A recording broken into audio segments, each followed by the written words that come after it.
Need to put on my headphones.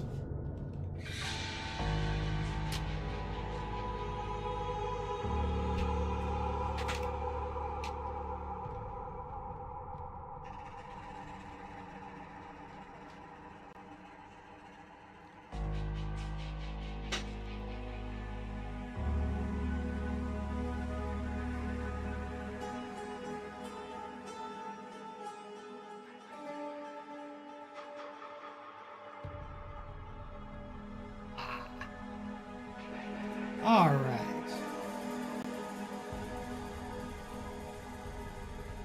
So here we are, awaiting the announcement of 1.11. No, sorry, 0.11. We are not in 1.0 yet. We are still in EA.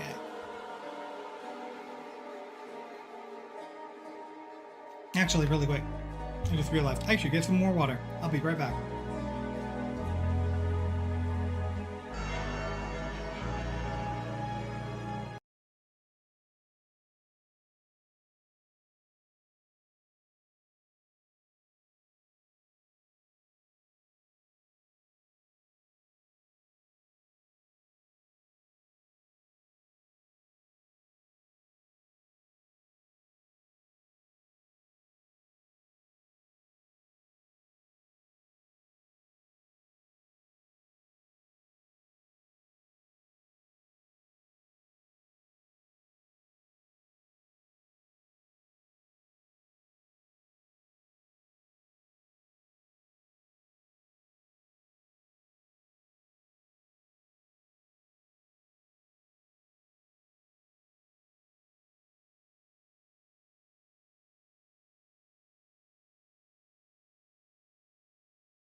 I really should put those on separate things.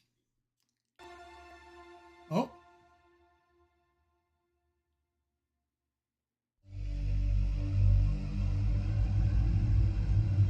Stream from a month ago? No, because this is not it, because this is in 56 minutes. So this is they're replaying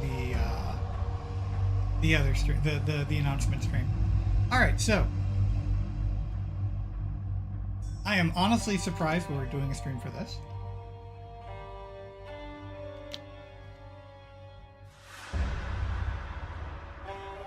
I think that kind of shows that GGG is paying attention. They are listening to what's going on. I'm gonna close a few apps here, a few programs, make sure I've got as little interfering with bandwidth as possible.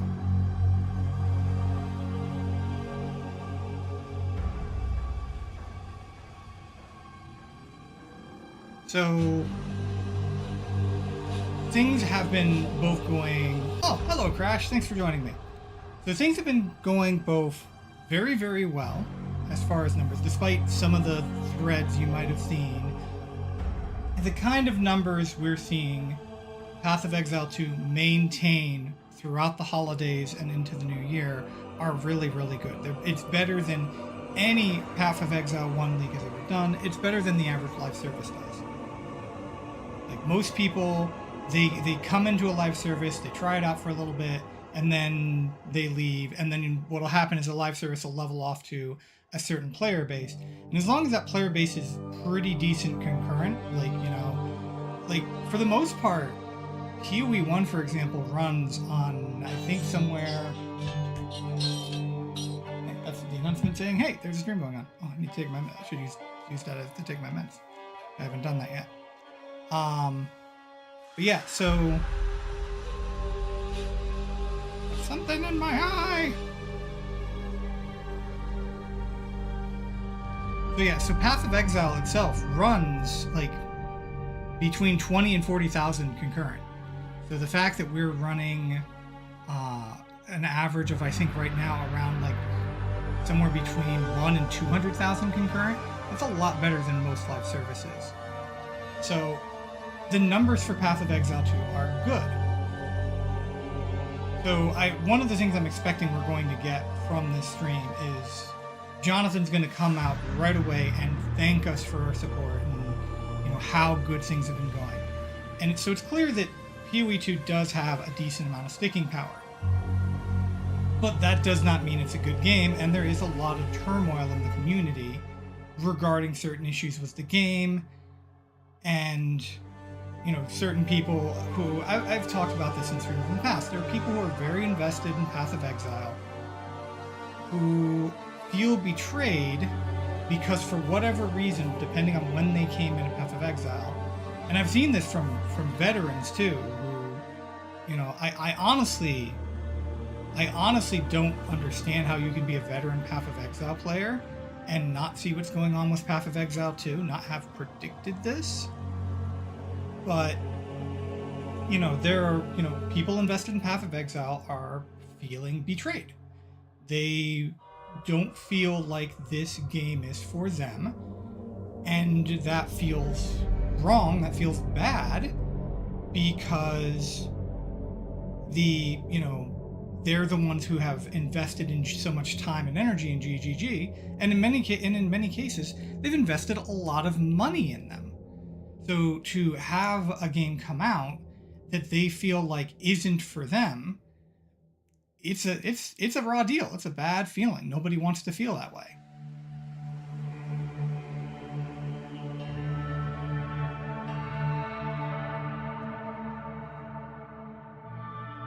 Now, my hope is that GGG, over the course of early access, and if necessary, into 1.0 release and content patches beyond, because what's happening, and I know that this may,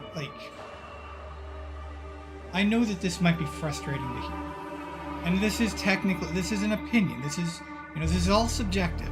The people who feel like GGG is making a mistake, that's a subjective opinion. The people who think that GGG has created pure gold, that's an opinion. Okay, so this is my opinion, but I think it's supported by what we're seeing. GGG is not making an action RPG. They're not making a sequel to Path of Exile. That's not what's happening. They're not forgetting about their roots or anything like that. They're doing what good, innovative companies are supposed to do. They're trying to push the genre forward. I still see comparisons to Elden Ring, and yeah, it's got a dodge roll. I get it.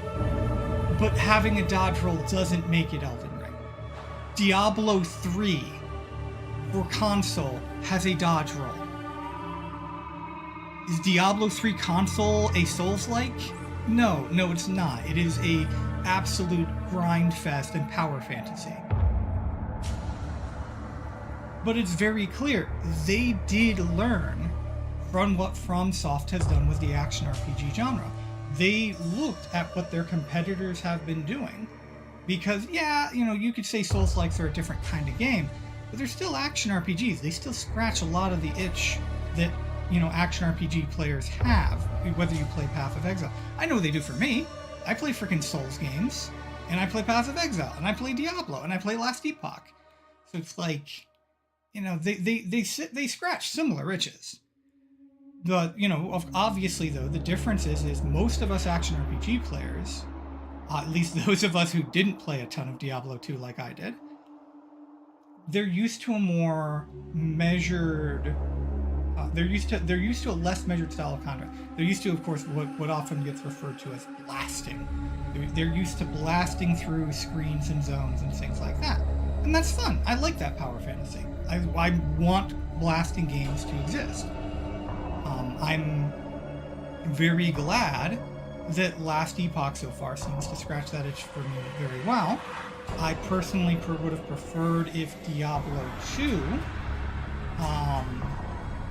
had stayed a little bit more in the lane it was going in. Like I said, I don't. It's not that I think Diablo 2 is a bad game. I think. Diablo 4. I personally wish Diablo 4 had stayed more in the lane that it started in, because like I wanted it to feel more like Diablo 2 is what I was trying to say. And as I said, I don't think Diablo 4 was a bad game. I think it was an extremely disappointing game. I think there is a good foundational skeleton there, just as there's a good foundational skeleton in Path of Exile 2. That, unfortunately, at some point, Blizzard's just like, okay, it's good enough. Let's just put as much monetization and live service BS as we possibly can onto it. And so that's why I'm kind of in the D4 bad vein, even though I don't think D4 is actually that bad. I think it's actually getting worse now that it's embracing more of what Diablo 3 did. So I want blasting games, and I want those slow measured combat. And I think Path of Exile 2, like, they're trying to give you the ability, and it's very clear with some of the builds that exist, that they're trying to give you the ability to blast, but they're trying to have you have to actually interact with the game. Jonathan and Chris and Mark have said this before in the past, especially Chris. Chris has harped on this in the past. They don't have any problem with players being able to clear a screen of enemies in a button click. That's not the problem. The problem is they want you to have to interact with the enemies. They don't want the enemies to just be pin cushions for you to just burn and shatter and freeze and all that. They want enemies on the screen to matter. That's part of the hardcore RPG experience. If there is no chance that you can fail, if there's no chance that you can be killed, it's not a hardcore game. It's not a hardcore experience. And there have been times in Path of Exile's history where it walked into that zone, where it got to the point where it was no longer a hardcore experience, where you could effortlessly just clear content. And I think some people in the community latched onto that.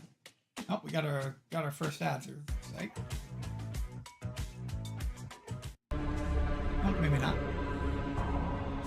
I will make sure to refresh it when we get to 2:30. But I was surprised we don't see a stream countdown starting yet. Let me try doing a refresh right now.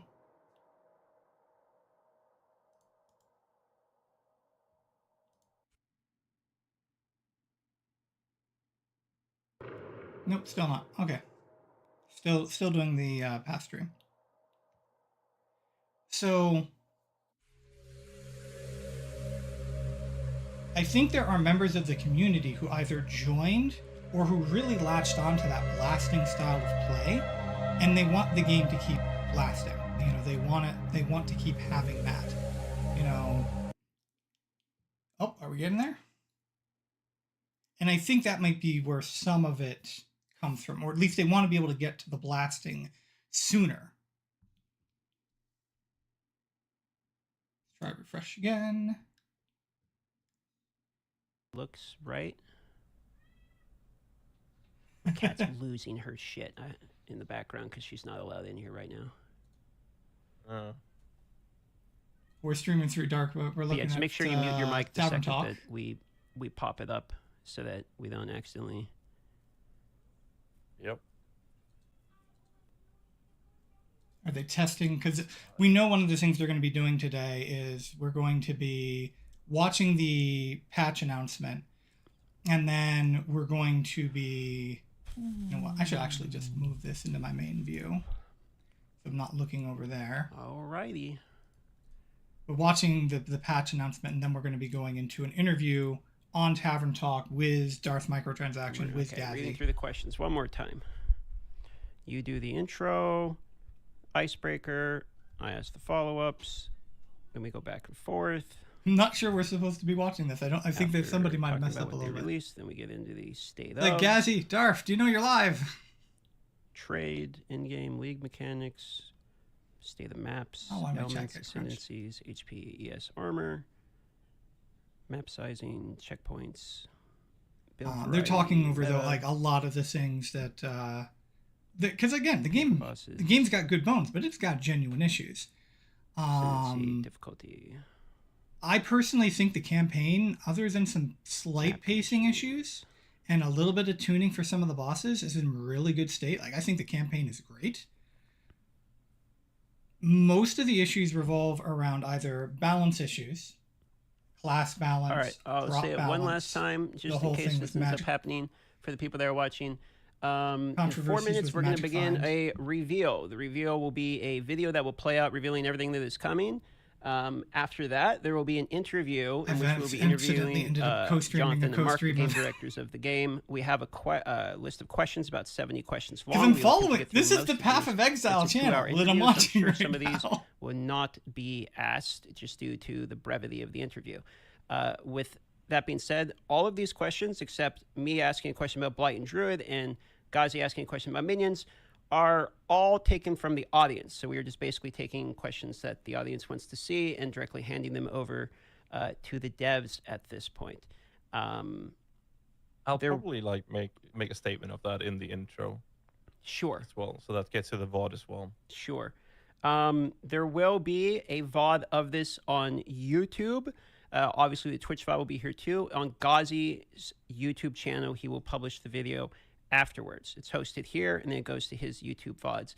There is currently a storm in Alaska because I am stuck in this terrible place that is happening, and my power's flickered 3 times. So in the scenario of the power going out here, and of course, no other day but today have I had any storms. If that happens, you can watch it on Ghazi's TV's channel. The main PoE channel is restreaming my stream, so if my stream goes down, their stream's going to go down, so you would have to go to Ghazi in that scenario, and then he would carry on the interview from there. That's everything. Starts in 2 minutes. Thanks all for being here, and we'll do our best not to choke. But yeah, so other than the balance issues, other than drops, other than class balance, right, the big issues right now are endgame, the pacing of endgame, the feel of endgame, the pacing and feel of the endgame mechanics, and trials. People are not happy with trials as their primary ascendancy mechanic. So one of the things I am hoping they're not, like, I know we just heard DM talk about they want to see Blight come back. No. They want to, he wants to see Blight come back. Not he wants to see the Druid. And of course, Ghazi wants to see improvements to minions because he's Ghazi. He is the minion master.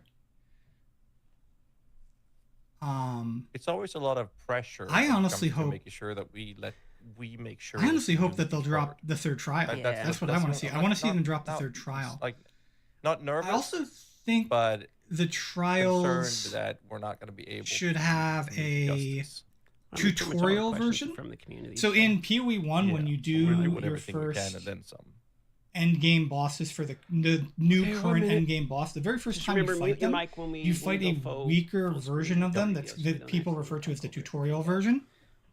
Will do. And I think we need those for the trials. I think for your first ascendancy point, your second ascendancy point, at minimum, and probably the third one too.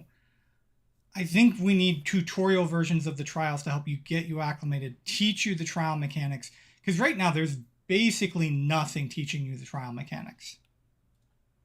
Okay, 1 minute. T-minus 1 minute, boys. Check Discord. Now, I personally, and this is as a warrior, and I've got the stream recordings in the VODs to show this, I personally didn't have any issue with Sekima's, which is just Sanctum, for ascending the first time. Okay. And I honestly had a ton of fun. After the video release in 40 seconds, there's going to be like a 5-minute downtime while we get technical stuff set up. So Trial of Chaos, using Ultimatum. Just so you guys know, for a few minutes. But that's like... Even though it took me like over like at least 8 tries. I think I was closer to a dozen tries. 25 seconds. ladies and gentlemen. But yeah, I think this As close to soon a as I dozen play tries, the but you can still video, had fun here in doing 10 ultimatums. seconds, But you're going to need to let me know. people are not having fun I will have to open the ascending, chat for especially this that here. fourth tier. You guys are going the to fourth need to let me ascendancy know tier, how they're the audio really is. struggling on it. Okay, And they're not if I having need, if fun. it needs to go up or down, just as a heads up. I think we need Okay, to with get that being said, the trials 10, 9, 8, tweaked 7, 6, first, 5, 4, 3, 2, really 1, quickly. and here we go. Muting mic. Hi, I'm Jonathan Rogers, Hi, Game Jonathan. Director on Path of Exile 2. Well, we're back from our break. We've been playing the game a whole lot, and we've been reading a whole lot of feedback as well. So it's time to assess and work out what we're going to do next. I'm going to take my message. Now, later this week, we'll be releasing PoE 2 0.1.1. This is a patch designed to address the concerns that we can address relatively quickly, without needing to create a new league or a new economy just yet. In this video, we'll be going over some of the issues we've identified and what we're planning on doing about them. It's worth stressing that just because a specific issue isn't on this list doesn't mean that we're not aware of it or that it isn't going to get addressed. It just means that we either can't fix the problem quickly or we can't do so without the need for a new economy. One of the major areas that needs a lot of attention is the base experience of mapping. We've made a lot of changes here. First, in-game maps have received a balance pass to the number of monsters, number of chests, number of magical rare monsters, number of essences, strongboxes, and precursor artifacts. You should generally find maps more rewarding than before. Maps generally specialize in one or more of these elements that they will be particularly rewarding in. Now, towers are a thing that's very important for players to run often, but we only had one of them. We wanted to add more variety here as soon as possible, so we've added 4 more tower maps. Bring back map Alpine boxes, Ridge. Jonathan. Sinking Spire, Bluff, and Mesa. We've also redone the existing Lost Towers map to make playing there less boring.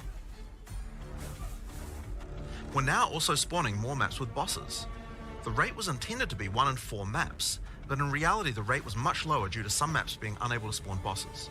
We've increased the rate to compensate for this issue so that we can get the actually intended rate. We're also adding a new type of tablet that allows you to add bosses to your maps with its own mod pool. Strongboxes also needed some love. They now spawn monsters faster, have a less annoying fog effect, and have also received changes to the timings and effects of the mods. I really think they need bosses in there. Now, let's talk about The visibility. bosses are so good. They're one of Many the maps best had too much parts clutter, of the game. preventing effects on the Why do ground you from not have a rendering, boss in every causing map you to like be PoE? unable to see and dodge them. We've both changed the level of clutter on some maps and has changed some effects to make sure that they are always visible. In addition, elemental explosion effects have had visibility improved. Stick around for longer before they explode and disappear without exploding if a rare monster dies. That's very good. Volatile plants are also way easy to see before they explode. Now I we've just also hate the increased rate the of zoom fire. level on the I need to Atlas, tune that down a bit, I think. done a pass on various terrain collision issues in many maps. We've also improved the load times of opening the world map and Atlas panel. And we also now show the biome of a map on the hover for it. For other in-game content systems, we're focusing on getting all the rewards in line with what they should be. For Delirium, we recently fixed a bug which caused Delirium monsters to just not spawn after the starting part. And we've also buffed the rate of simulacrums dropping by 20% to make it more in line with the rate of finding the Expedition and Ritual bosses. For Ritual, we've made Omens now appear in the Ritual Tribute window 60% more often. That's good. For Expedition, we've improved the rarity from the shops, but we'll be wanting to make some more substantial changes to the rewards for this league later on. Now, one of the major concerns that we're often seeing is that getting to play Pinnacle content just takes too long, and that when you do finally get there, you only get one attempt and don't get a chance to learn the boss. In order to address these concerns, we're making the following changes. First, we're making the Citadel spawn closer to the center of the Atlas, and we've also added an effect so you can see them in the fog of war from further away. This makes them much easier to find. To address the problem of only having one attempt, on the Arbiter of Ash you will now get up to 6 respawn attempts. Respawns can only be triggered by the person who put in the keys, and everyone in your party will be respawned at the same time. Leaving the map still forfeits your attempt, so you'll still need to fight the boss with the build you walked into the map with. Higher difficulties of the boss will lower the number of respawn attempts you get, but you should know the mechanics of the fight by then, right? Now, we'll also be adding respawns to other Pinnacle content as well over time. Literally my first Another thought thing that was, players have are we noticed going is that to there are do- less keys from Faradin Citadels on the market, and thought that it was because the Citadel spawns less often. It turns out though that this is just because the boss kills players more often than the others. We've made a few changes to that boss to bring it in line with the other bosses. Yeah, Jamin Ra's A lot of people have really reported that lucrative. many of our unique items are feeling underwhelming. Uniques are often designed to be build enabling at high levels, even if they're low level uniques. But we realize that we do need to make sure that more uniques feel powerful when you first get them at low levels too. In this patch we are buffing a lot of uniques. These changes should make finding uniques at lower levels a lot more fun, and make subsequent character playthroughs more fun too when you have some great uniques to use. I've been noticing the uniques are We're also changing a few interesting. other things to make finding rares better at higher levels too. First, we're changing mod weightings a bit to make sure that there are less bad mods. Another fix is making high tier items no longer cull the highest tier modifier of a given mod type. This bug caused bows and crossbows to not spawn with attack speed at tier 5 rarity, and rings to not spawn with life at tier 5 rarity. Another change we're making is to make it so that socketables such as runes can now be overwritten with another socketable. Yes! Thank As you. we continue to play, That makes we still life find many so balance much anomalies easier. with specific That is monsters such or a bosses great that can be QOL. nasty if you encounter them. Ah, This thank patch you. contains a pass adjusting a large number of those monsters and bosses. We'll save the full list for the patch notes, but there are a significant number of changes here that should address many cases where monsters or bosses felt too hard in certain circumstances. Here are a few examples to get a taste of what kind of changes you can expect. The Silver Fist Commander roll now does a lot less damage. Good. Plague Bearer's Detonate Dead can no longer be used from off-screen and has better telegraphing. Forsaken Miners throw less grenades, have improved visuals, and deal less damage. And Lost Men Zealots can no longer meteor you from off-screen either, as well as many other changes just like those. One of the big Big issues for Sook players Small, on consoles or hell is that just the web-based remove item Luke filter Small. system is currently not working. This means that they can't use item filters like the PC users can. For 0.1.1, we'll be enabling the same system that PoE 1 has, which allows you to subscribe to item filters on the website. For now, this will be done on the Yes. PoE 1 website to allow us to get this feature out as fast as possible. Later on, we'll improve the user experience of this and put it on the Path of Exile 2 website. This patch also contains a bunch of other smaller changes and bug fixes that I'm sure you guys will appreciate, like buffing armor and scavenged plating, showing the number of uses left in your charms, as well as an effect when they trigger, Yeah, that would be nice. Of the Exiles. fixing the music that Una was supposed to play in town, Thank you.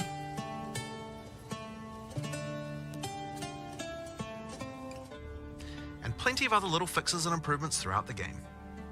Now, we have a huge amount of much more meta-shifting changes that we know we want to make. And one of the best things about having the game in early access with the endgame is that we now have a much better idea of where we want character power to be and what the balance of bosses and monsters should be relative to that. But those types of changes are going to have to wait until we are ready to make a new league with a new economy for people to play in.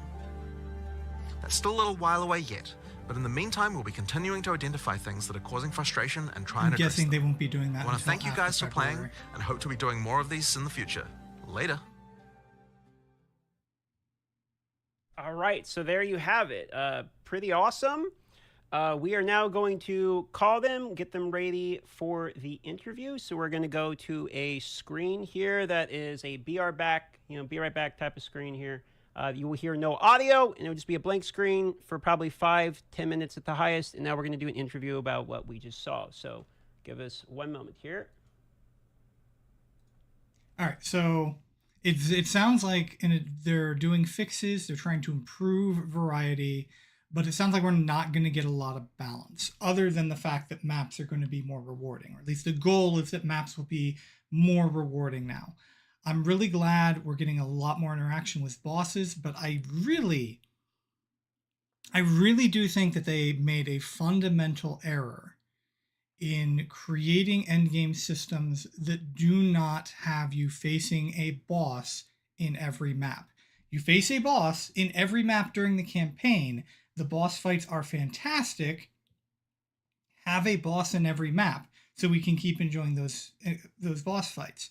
Now, I do know that, like, there is a thing in PoE 1 where some builds are mapping builds, some builds are bossing builds, etc., and so forth. That tends, though, to be focused more around whether or not you're because you have to fight a boss in every map. So that tends not to be focused around, fighting higher, more difficult, more rewarding map bosses versus clearing maps. It's more about focusing on fighting pinnacle bosses versus more rewarding maps. So I think they're shooting themselves in the foot a little bit by not allowing us to fight the bosses in every map. I think it would automatically make the maps more rewarding. I think it would make the maps feel more interesting. It would stop tying the maps to killing the rare monsters, which requires you to backtrack around sometimes and search out the they show up on your mini map after a while, but that doesn't change the fact that if you somehow miss a rare monster while going in one direction, you might have to backtrack all the way across the map to get to it. So I think they should go back to, there's a map boss, and you kill the map boss, you clear the map. That's what I think they should do. That's my opinion there. And I don't think that's, taking a step forward, taking a step backward. I just think that that's taking advantage of what makes Path of Exile 2 compelling.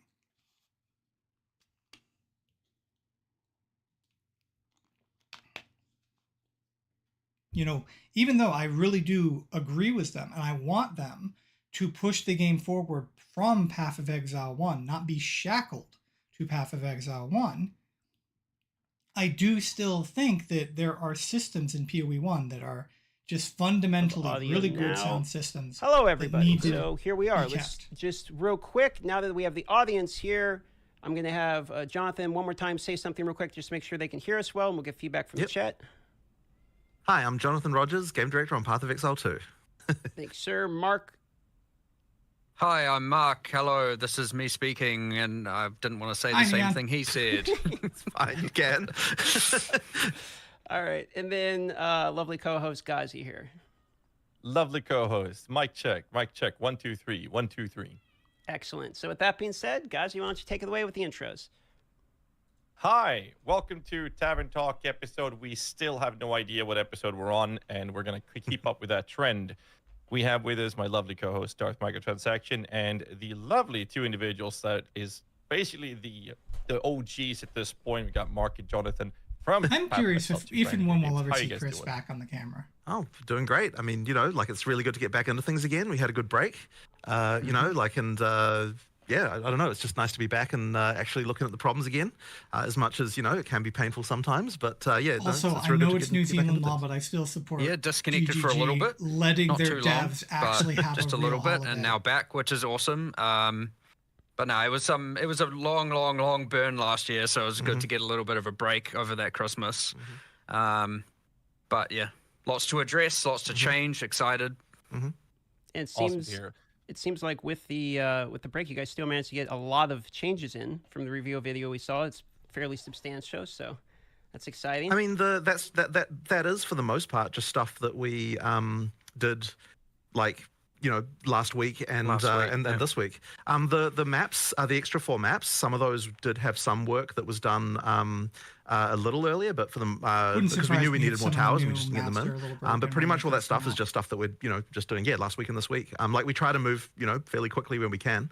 But the thing now is of course going to be one issue we kind of realized we had is okay, how much do we concentrate on fixing problems people have right now, and how much do we concentrate on the next big kind of content patch? And so that's kind of the tricky thing we have to maneuver around at the moment. And I guess my feeling is that so long as there's big problems that are causing people to have a bad experience, I kind of want to make sure that those get addressed as soon as possible, at least where we can, so that we're making sure that things are in as best a state we some kind of point of stability, so that we can concentrate on having the larger kind of content patch after that.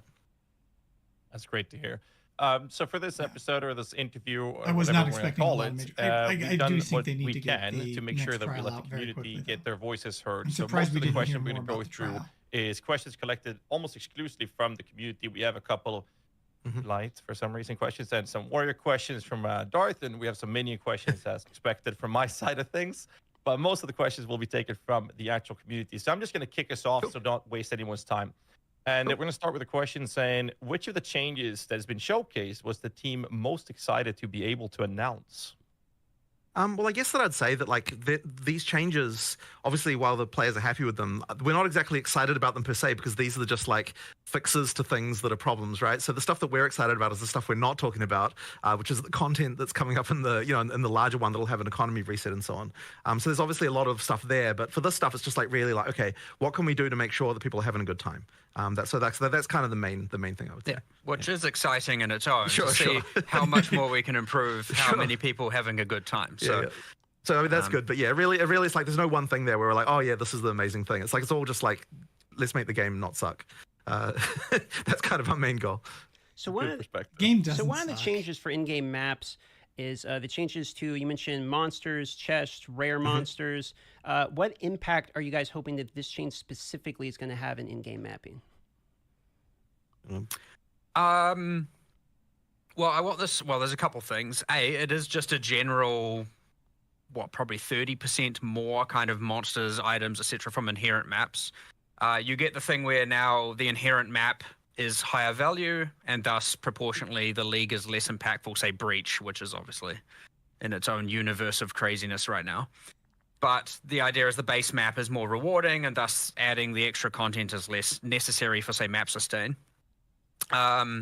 The other thing is it will interact with different rolled maps differently. So we tried to do this better before early access began, but again, it should be now certain maps and certain mods that increase the chests, the rarity of chests, the rarity of monsters will have different benefits. So that's kind of cool that I want people to learn that over time and see what's beneficial, what multiplies better, and then you combine those things where you have this map's better for number of monsters, whereas this map's worse for number of monsters. Yeah, a lot of people don't like the because whole they're multipliers. So like a really small map versus a really large map.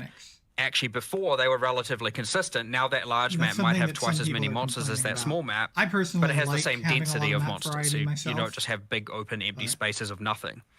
So obviously now the number of packs, if you multiply that up, it has a much grander effect on the big map than it does the small map. Block out certain but the small map is obviously easier to clear, faster to clear.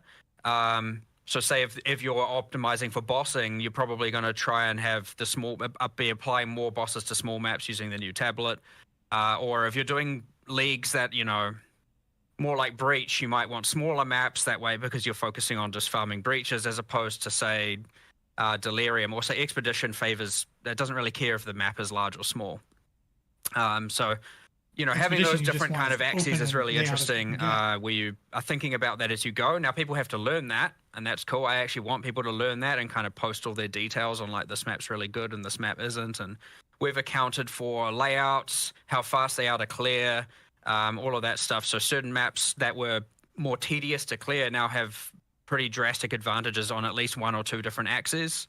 So they might have a higher number of minimum monsters, rare monsters, higher spawn rate of rare monsters, magic monsters, rare chests, who knows. There was a lot of that balance that you couldn't really do until you actually had experience playing them, right? Because it's hard to tell when you're just in development and you're not on a real character, like, is this map actually fun or not, right? And the end game is we've got the least amount of testing, so it really did require, like, okay, some actual proper play and be like, okay, is this map, to really answer the question of is this map good or not? So now when we see that, then we can be like, okay, we need to make this change or that change in order to sort it out. So there's just been a lot of just like sanding off all the rough edges the in-game had by virtue of the fact that it just really wasn't as tested as what the campaign was.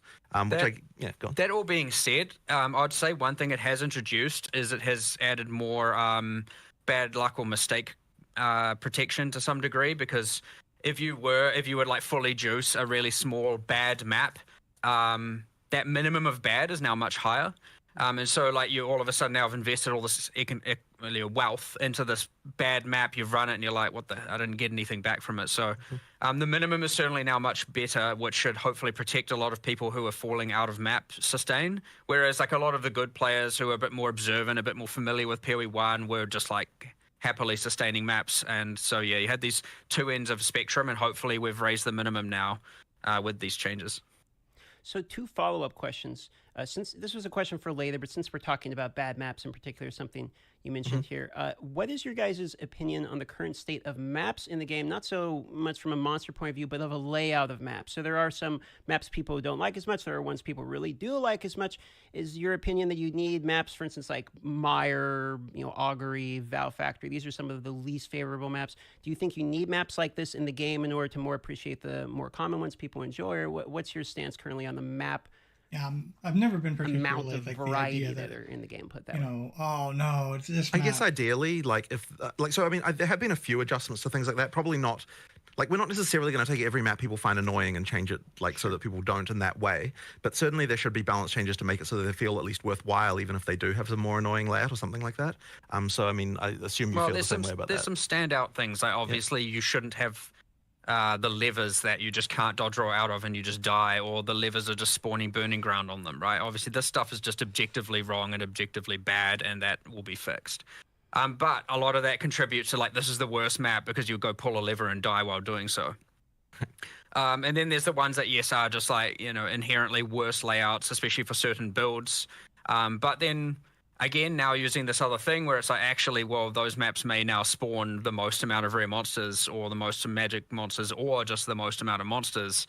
You're going to have to go figure some of that stuff out. And some people might like that. People with less, screen clearing AoE-centric builds probably don't mind some indoor, more mazy maps if they're going to get the benefit or feel like they're getting the benefit from, more rare monsters. They've got, I don't know, more single target or a more concentrated DPS or whatever. They don't feel so bad now for running that as opposed to just running the there should be a where you can just like nuke entire screens every The bad 2 case seconds. of this though is definitely the tower map, because it was it's like you mandatorily have to run that map. Yeah. And so having that be not great is like not a good situation. So hopefully we've addressed that one. Like that was really urgent to address because it's mandatory, right? You can't just skip it.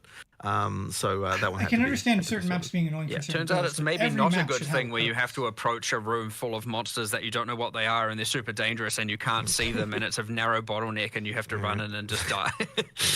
But even so, like obviously the variety helps with that, but also the new version of that map is now based on the top floor tile set, which is like got more variety and like it's easier to deal with. So that should improve a lot of that. Bit of visibility. Yeah, exactly. So it more helps open, a lot. less tight bottlenecks. Still they're still relatively narrow here and there, but much better to clear. Mm-hmm.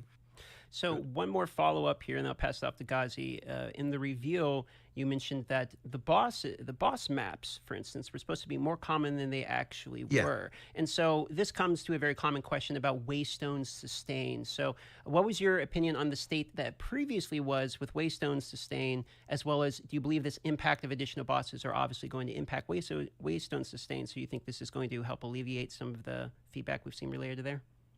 That one's pretty interesting because, and this is probably going to be a controversial thing to say, but like we don't know that there necessarily is a problem with Waystone Sustain as such. So that means we have to look into, if people say that there is, and that means we have to understand why that is, because I don't think that's the experience that like we're having as we're playing ourselves. And like, so there's always this thing where it's like, we want to hear what the players say, but then we always want to confirm with our own experience that like when we do what they're doing, my big problem is we're getting the same experience before we can kind of make a good decision of what a change would be. So I don't know that we've identified why it is yet that players are having problems with Waystone Sustain. And so that's like, and this will change this obviously because there's more bosses and so on. Like that's the thing you can do. Killing bosses will give you, upgrades and so on. Like that'll help with that. But I guess I sort of like, I feel like we need to understand that problem more before we can really work out what exactly needs to happen with it.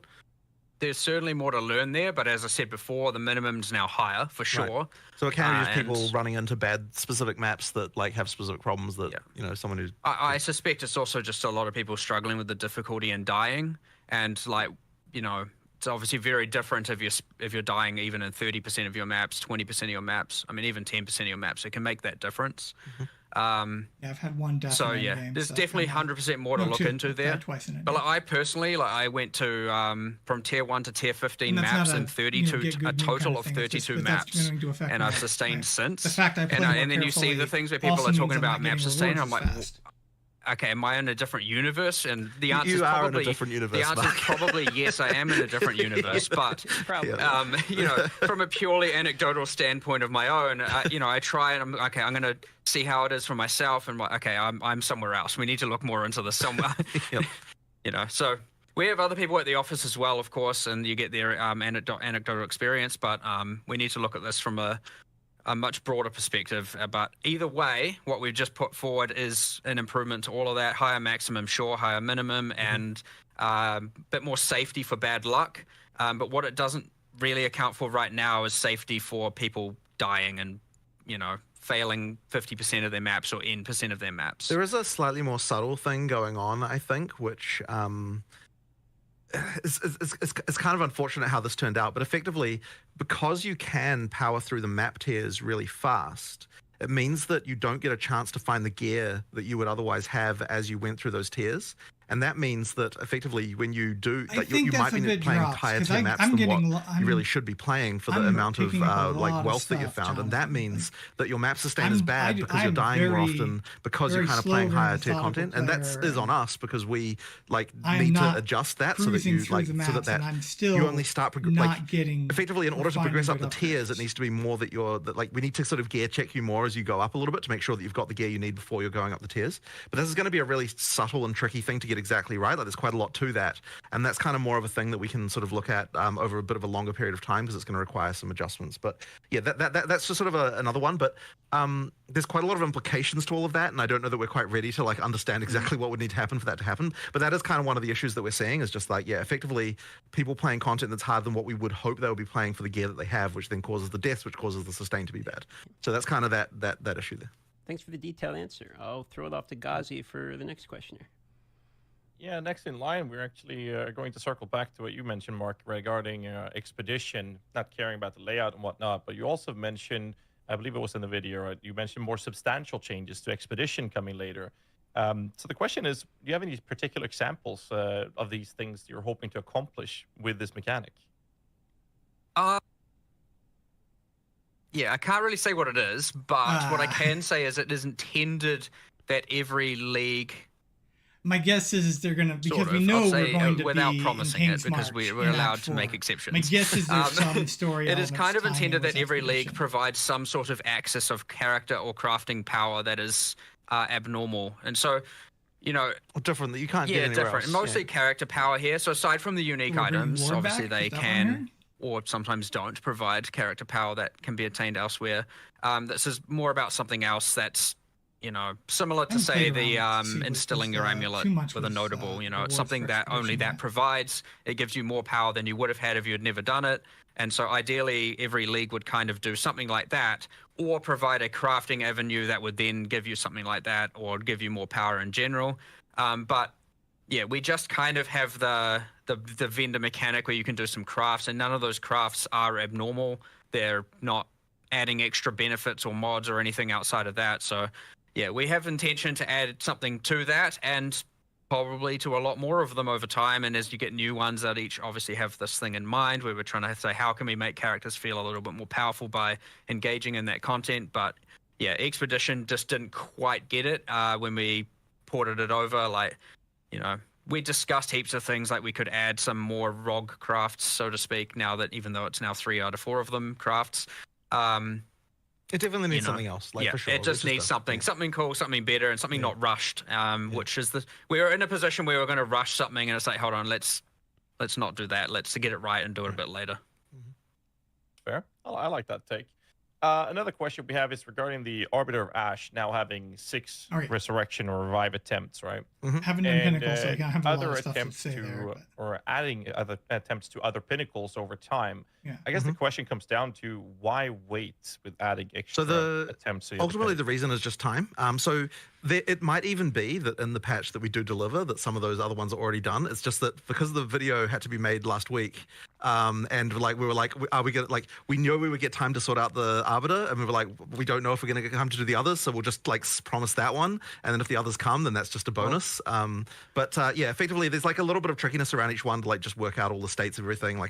If you're looking at like just as a random example, and this isn't obviously that big of a deal, but it's just, someone has to do it, is like for the breach one, for example, we have to decide like, okay, so we can't really let you have the economy, like you can't reset the whole map because then you'd get the drops from the breach a second time. So then it's like, okay, we have to make sure we put a checkpoint in the thing, and that means we have to like do someone has to go write some code to like make the breach thing work correctly for checkpoints, and it's just like random stuff like that. Just little details that just mean that like it'll take a little bit longer to do those other ones. But I mean, we're not talking a really long time, right? We're just like someone will get to it in the next couple of weeks. It's just, I'd say King in the Mist will almost certainly be done because it's an isolated boss fight in a room with nothing else going on. But for the logbook and for the breach one, you have to have some manual intervention, and we have to really make sure that there's none of that like, respawn at checkpoint at this exact point in time, and all of a sudden you get the loot again kind of thing going on, because that obviously can be quite destructive. So yeah, it's literally just a time thing. As I said, we'll do it in the next couple of weeks, just as we, get these things going. Yeah. Awesome. Speaking of Arbiter, a couple questions related to Citadels here, just some fast ones. Mm-hmm. Are Copper Citadels this is something I don't have a lot of experience with yet. The same spawn rate as all the others? That's what happened?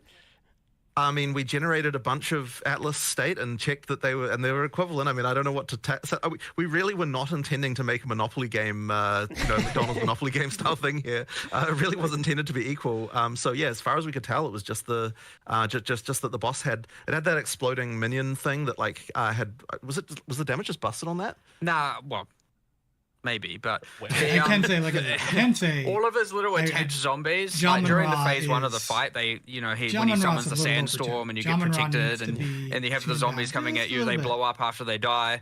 And in the map version, the in-game version of this fight, some logic was missing. I don't know what happened, and those would then explode at the end of the phase 2.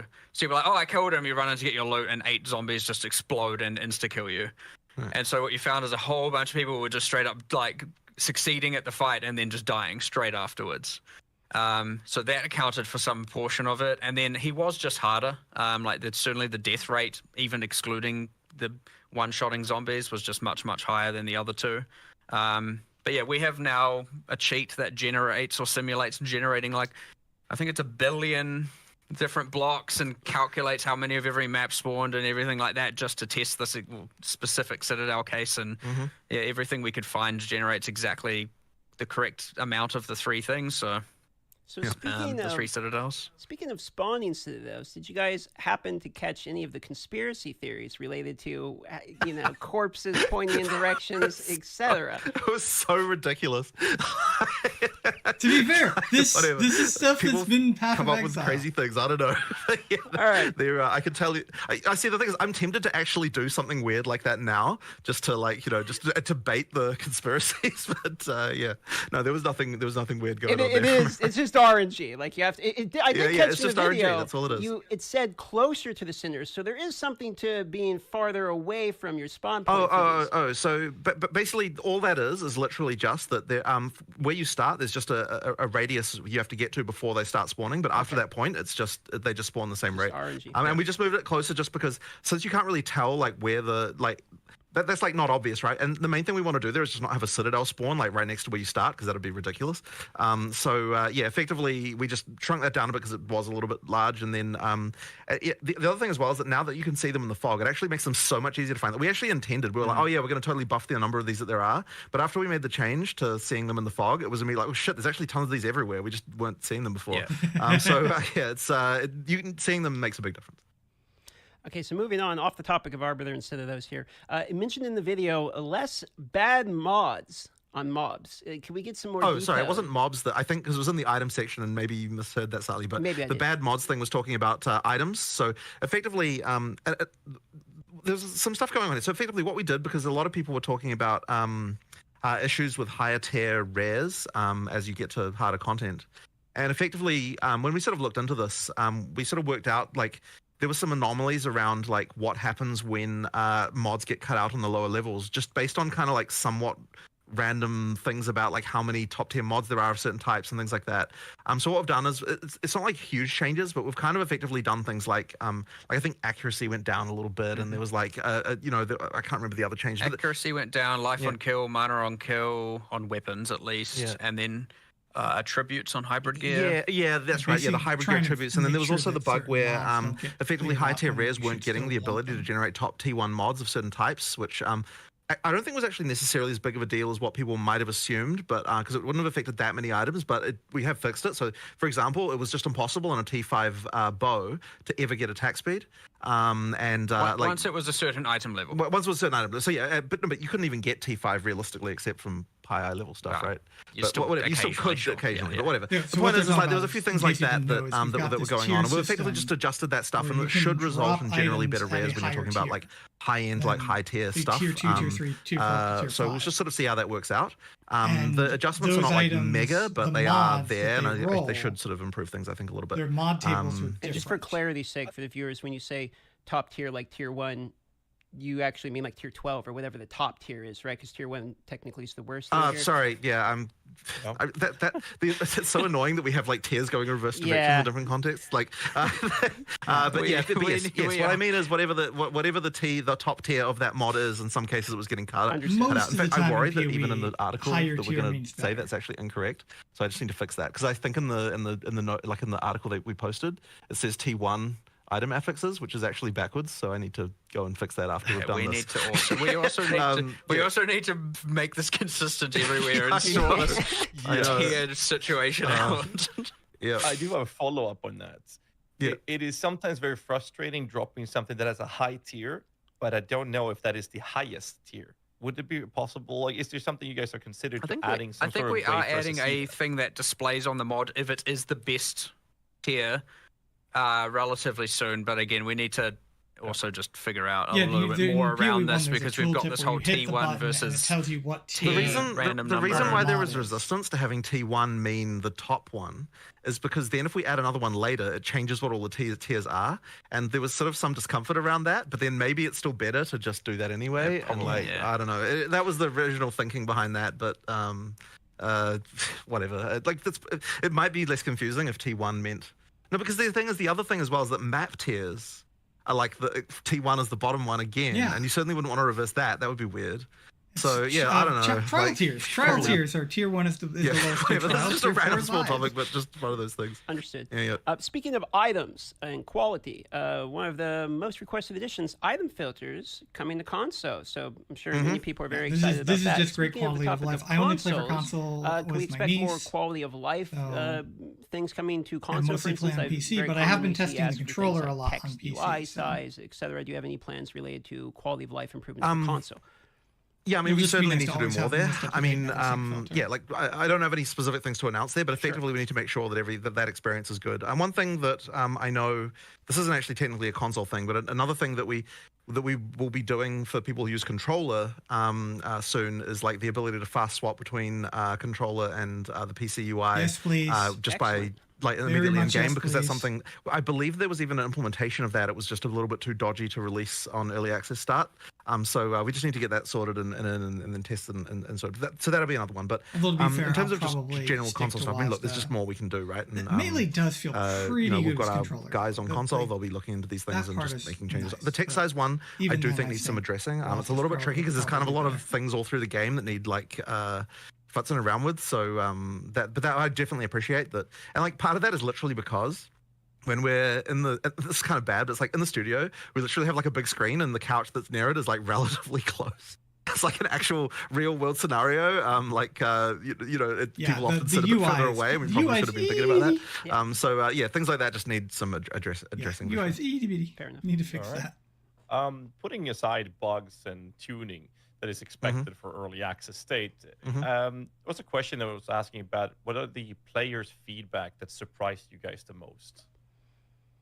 Well, I know you were saying, I guess from my perspective, it's like we had a lot of worries about things being broken. We just didn't know what those things were going to be. But then you were saying before that just the level of brokenness that surprised you as far as like some character builds and stuff, right? I had my whole okay, obviously people are going to find broken builds, but like we escaped millions into tens of millions, and then we escaped tens of millions into hundreds of millions in measuring in DPS, and then we escaped DPS into comets per second.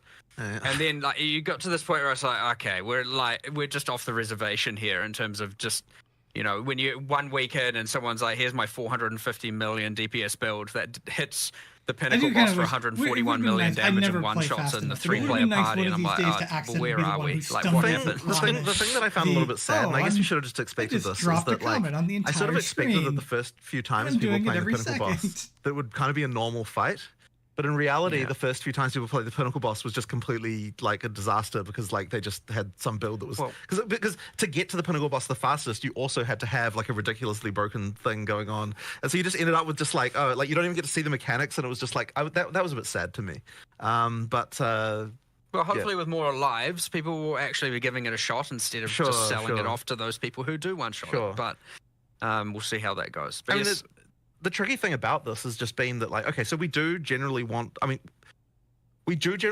not do mid-league nerfs, and there was a period there before Christmas where we were making some changes, but we weren't even considering those to be mid-league nerfs because they still left things in a state that was still like very, very good. Like from our perspective, and like maybe the players would disagree with this, it was kind of like when we nerfed something there, we were still leaving it in a state where it's still some of the best shit ever. And so from our perspective, we were like, well, there'd be no reason to have to re-roll your character after this change because like it's still crazy. How people felt.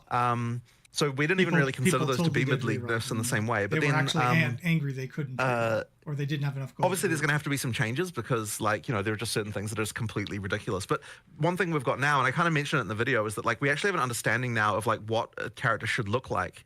And so ideally, when we do our first like true balance patch, I have to admit, we should be at the point where we can be like, okay, here's like these like 10 things that need to come down, but then there's also like these other 50 things that need to come up to get to that point, right? So like ideally, it sort of there should be a little bit of leveling there that occurs, but we really don't want to do that kind of patch without doing an economy reset because we actually need like to see what really happens when you get a new economy and all that sort of stuff. So and when I say an economy reset, of course, what I mean is a new league. Like we still have the old characters if you want to play them, but all the stuff we're going to be looking at will be on the new economy that you know, in terms of like how it evolves that way. Content. So that's going to be a tricky one. It'll take us a little bit longer, but that is also what we're working on in the background as well. Is just like getting all of this stuff to where it needs to be. So am I hearing that there's no nerfs coming in this patch? Then is that sort of what I'm taking from this? I mean, there might be a few that relate to things that are just completely screwed. But I don't. I mean, it is not our intention to do a big nerf patch here. Like that is not our goal. Our goal with this is like fix things that are annoying people and like make the game more playable. Whereas the goal of like the the sort of balance patch that's coming a little later would be like, okay, we'll have a new economy. We'll actually do like a proper balance pass where we get all of that stuff like more. Because you scared everyone with that executioner photo in the Twitter post. I mean, it looked like the guillotine was about to drop. People look into things I think a little bit too much. Okay. There's kind of 3 kinds of nerfs going on. Not on this patch. Just hold on.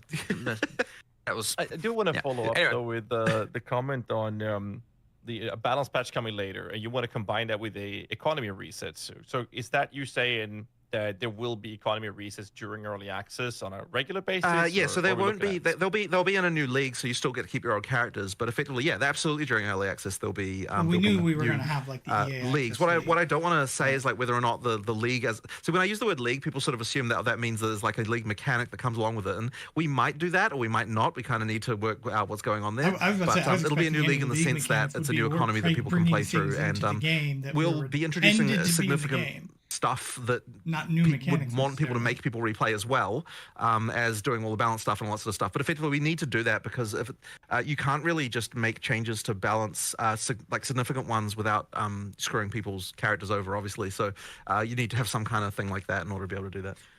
Just going back quickly, we have a kind of few classifications of things we do address when it does impact balance. And we are trying to be ultra conservative, but if it is bricking instances, as in it is just absolutely tanking instances, affecting the performance and thus affecting the performance for other users, we almost always have to address it. You can't just let that be.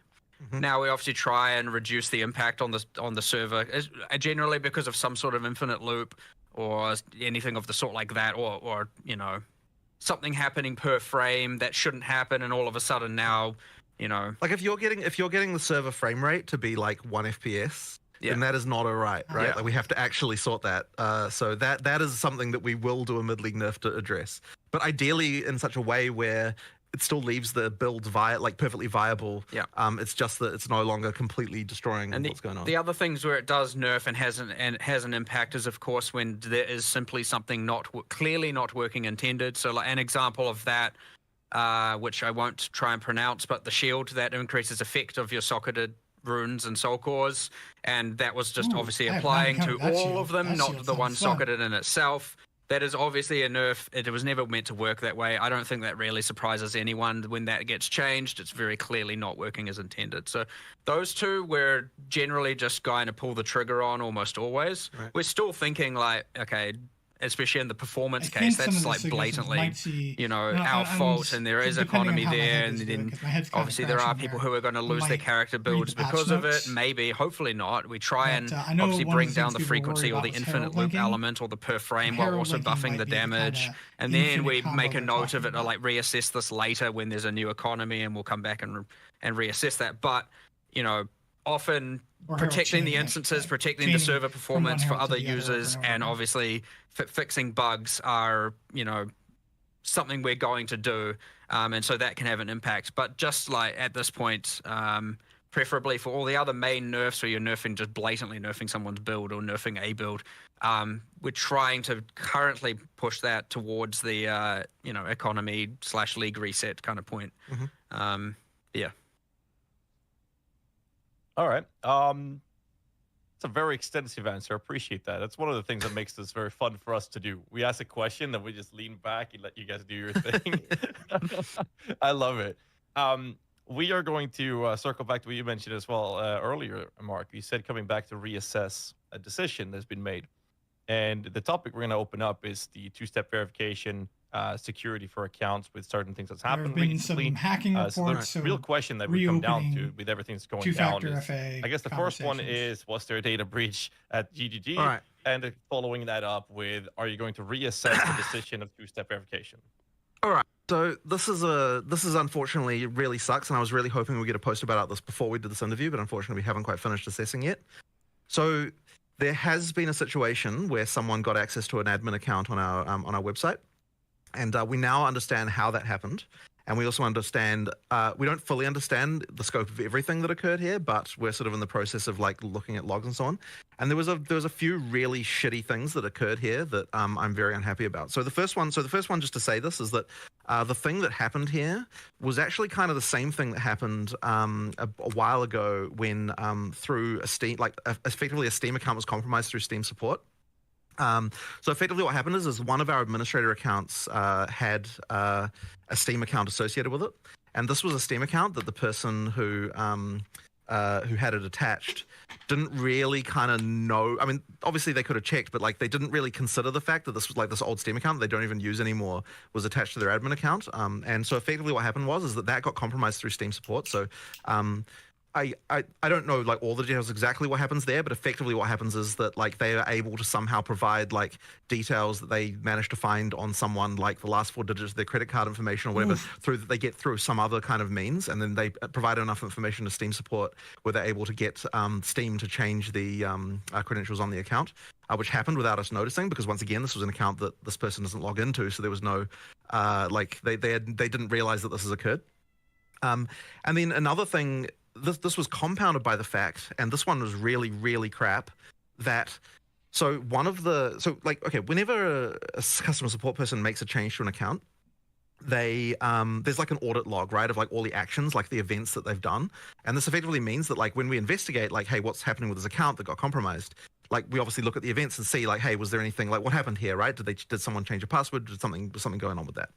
And there was actually a bug where the event for setting a new password on an account was incorrectly in the back end labeled as a note rather than like an audit event. And what that meant was that so notes are things that like customer service can add to people's accounts and they can edit them and delete them. And so the password change thing being a note could be deleted by a customer service person accidentally rather than being permanently there in a way that no one could change. And so that effectively meant that what was happening is the person who managed to get an account, they were compromising the accounts by setting a random password, then deleting the node afterwards to say that that had happened. And so when we would look at accounts, we just wouldn't see this. And so it was like really not obvious to us that what was going on there. So I don't have like full information yet about exactly the extent of everything that happened, but what I can tell you is that 66 notes were deleted. So that would imply that 66 accounts were compromised. Now, it does extend slightly back further than what our log history is. So I think there's like, so we only keep logs for 30 days. And that's like a whole, privacy rules around that stuff means that that's your log retention. Now, there were 5 days before that where the account was compromised, but this is all pre-launch of PoE2. So effectively, there were the 5 days back in November when we don't have logs for, and then after that point, there were 66 accounts that were that had notes deleted. Now, the reason why I am using that phraseology here is because the things were deleted from the frickin' event stream, like we literally don't know what happened here. Like the only thing I've got to go by is the web server logs, which don't actually record all the data that's sent in a web request. It's just like the address of the page they went to, right? So effectively we can see like basic information, but because the thing itself that they were doing involved deleting the frickin' records of the fact that they were doing it, meant that yes, it's unfortunately very difficult for us to track down full information about this. Now, we are going to be posting a post with like all the information that we can possibly gather that we're sort of still gathering. And we were obviously initially very afraid that there'd been some kind of larger data breach here where like they would somehow had access to our servers or something like that was going on. Like because we had no idea initially, right? So we're kind of like, oh shit, what the hell's going on here? But now that we've understood that the vector was via a Steam account like that, it kind of means that like effectively what they had access to was the same stuff that customer service had access to, and all of that stuff is logged except this one thing that was not like logged due to this other thing. And then since then we've also added a bunch of extra security stuff that honestly should have already been in place around this to sort this out. So all of that is to say that we totally fucked up here with security stuff on this account.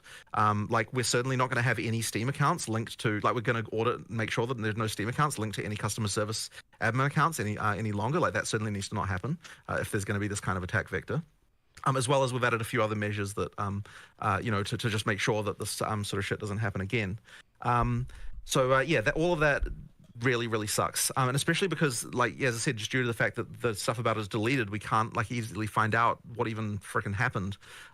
So there's going to be more investigation and working out what's happening here. But that seems to be what unfortunately what does sound occurred. like they needed to just security quickly for the people that are going to give it like a quick recap. This was a social engineering breach. This was not like a server-side data breach of an admin account. And this is a one-off, one account. It's now a closed case scenario. The viewers do not have to do anything on their side to worry about their information. So the moment that we realized that something had gone wrong, we just immediately reset all the passwords on all the admin accounts and deleted all the sessions just to make sure that everything was kosher. So from that moment on, there was no more accounts getting compromised or anything like that. Sure. And then now it's just been a matter of us doing a bunch of log analysis. And it's actually quite because the only way we've got it is the web logs, and it's taking a while just to process all the stuff, and there's obviously a lot of human investigation. We just haven't yet been able to prepare a full report about it, but we are going to be posting one hopefully in the next day or two that has all the stuff about that. But that was just really crappy.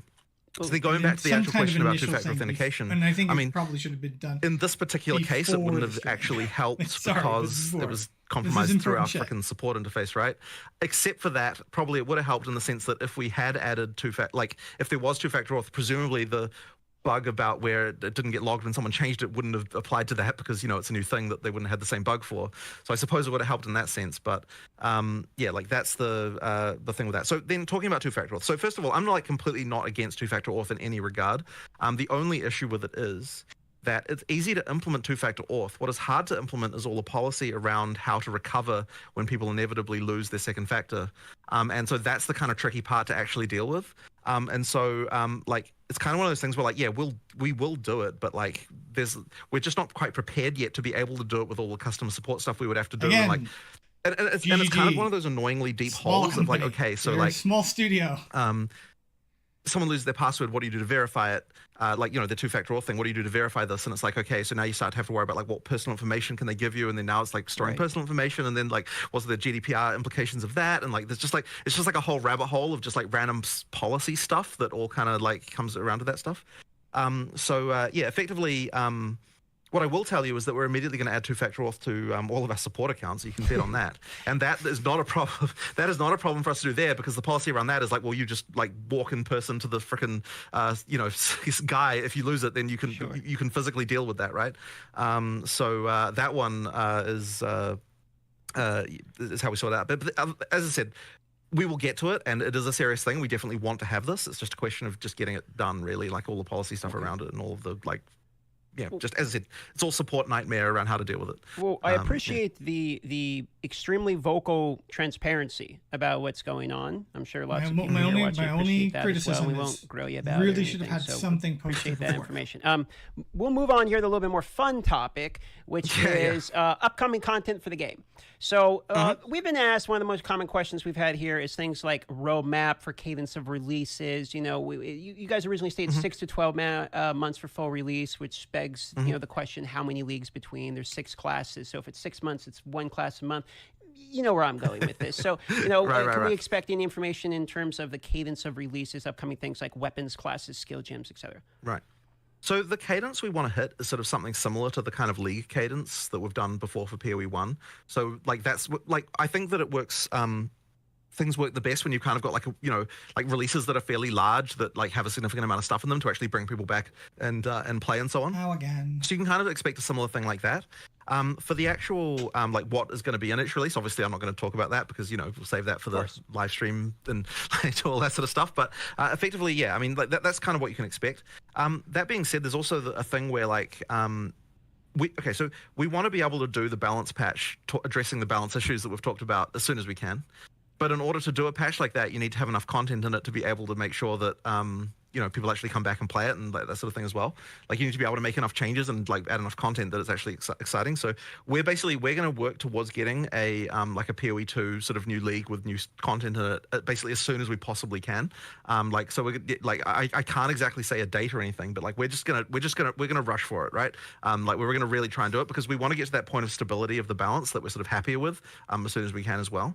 So as I said, not going to say a date, but how do you introduce new content? Look, we work reasonably fast. We're going to try and get it out as quick as we can. Hopefully we get that relatively soon for you guys. Okay. So I'm just going to go ahead and assume that the new acts is going to be involved in this. But I guess a little extra question to that, when we talk about Act 4, 5, 6, is the plans to add like one act, or are you guys? Yeah. So this is honestly one of the freaking hardest questions ever, right? Like this is actually my vote is drop them all. We've discussed back and forth so many times because like if you're talking about it from a pure storyline perspective and like kind of what makes sense, like so there would be so imagine we release one act, right?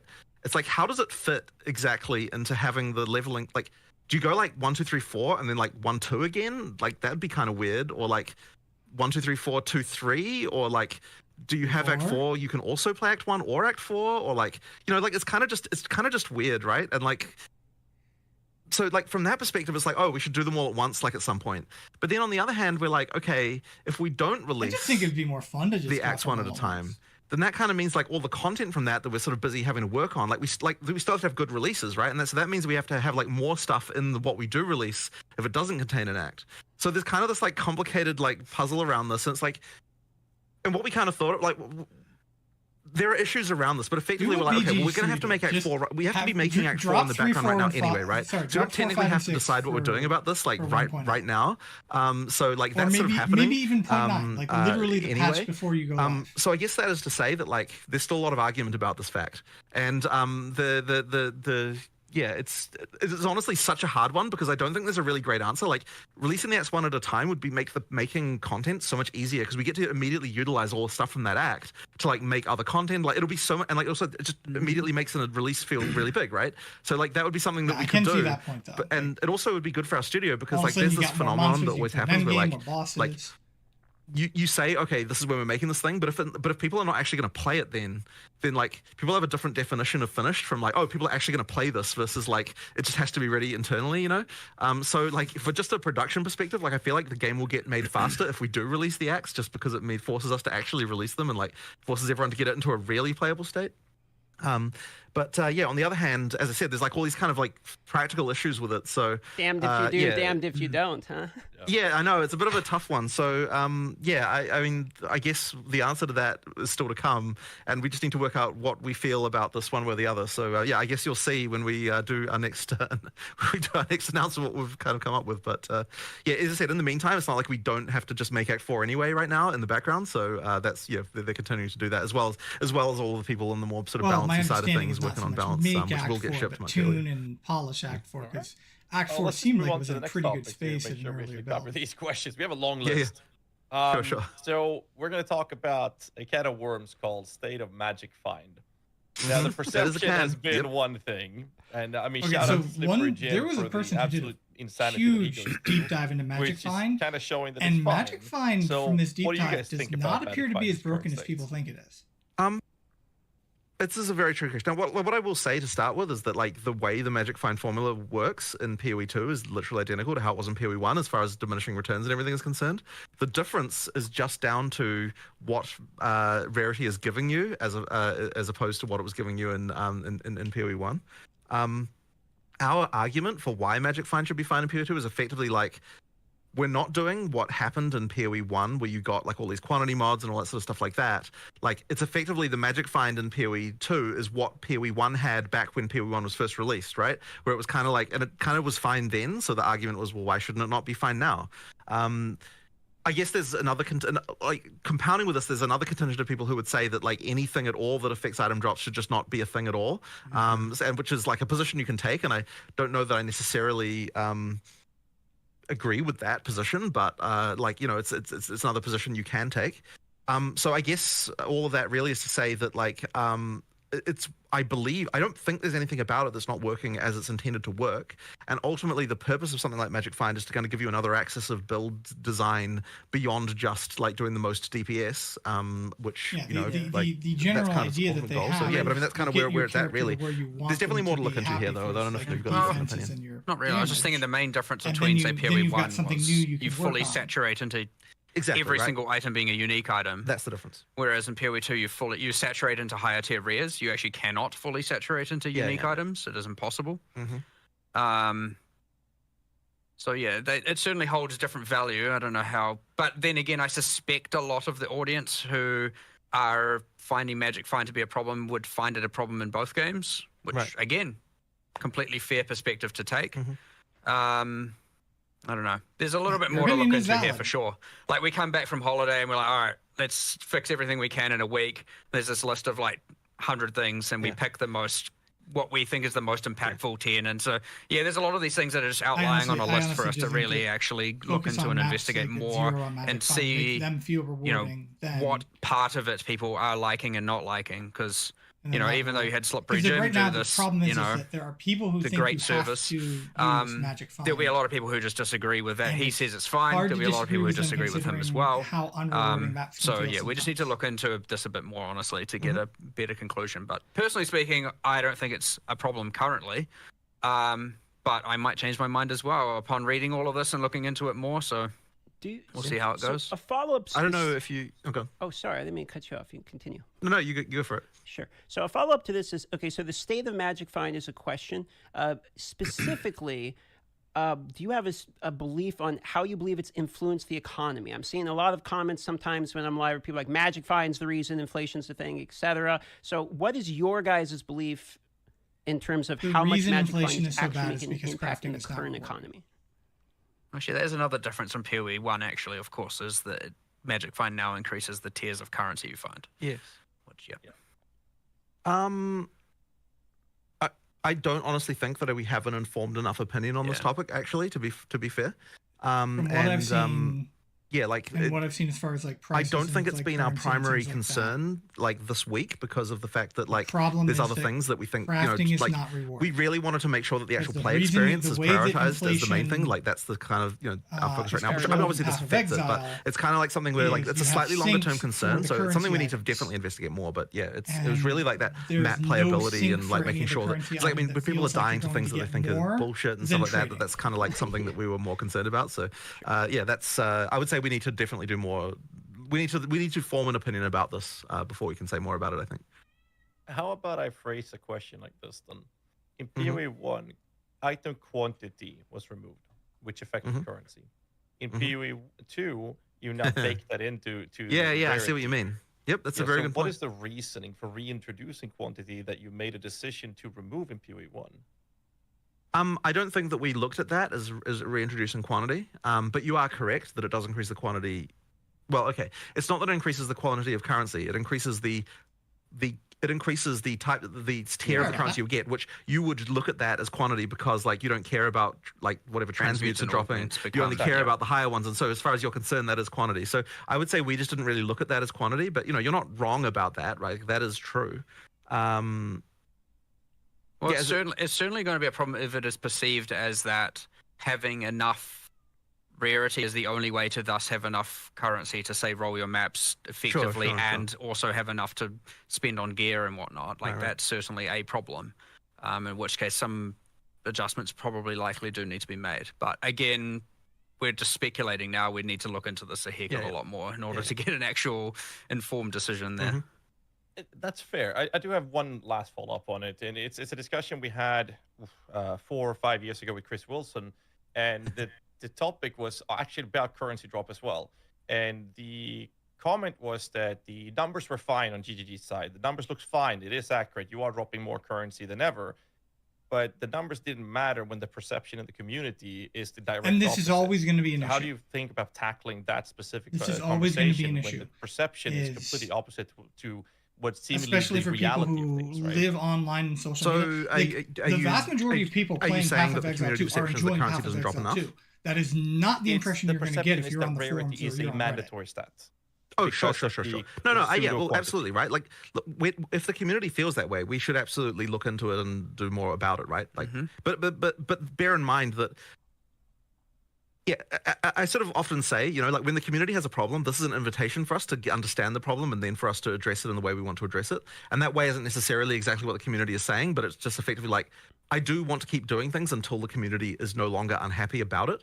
But that may not necessarily look exactly like in the form that they're expecting, if you know what I mean. So yeah, we have to look more into this. That's absolutely the case, right? And we can tell that because of the fact that people are unhappy. One of the things, and this is the true thing of game design. So, players are really good at noticing when things are wrong. We're going to get into state of melee / maces is the next portion of the questions here. So, yes, melee. Let's talk about warrior and maces. What are your guys' feelings currently on the state of maces? How do you want mace skills in particular to function in Path of Exile 2? Obviously, they're very long cast times. Movement of mobs can be very quick. You can get stunned, interrupted.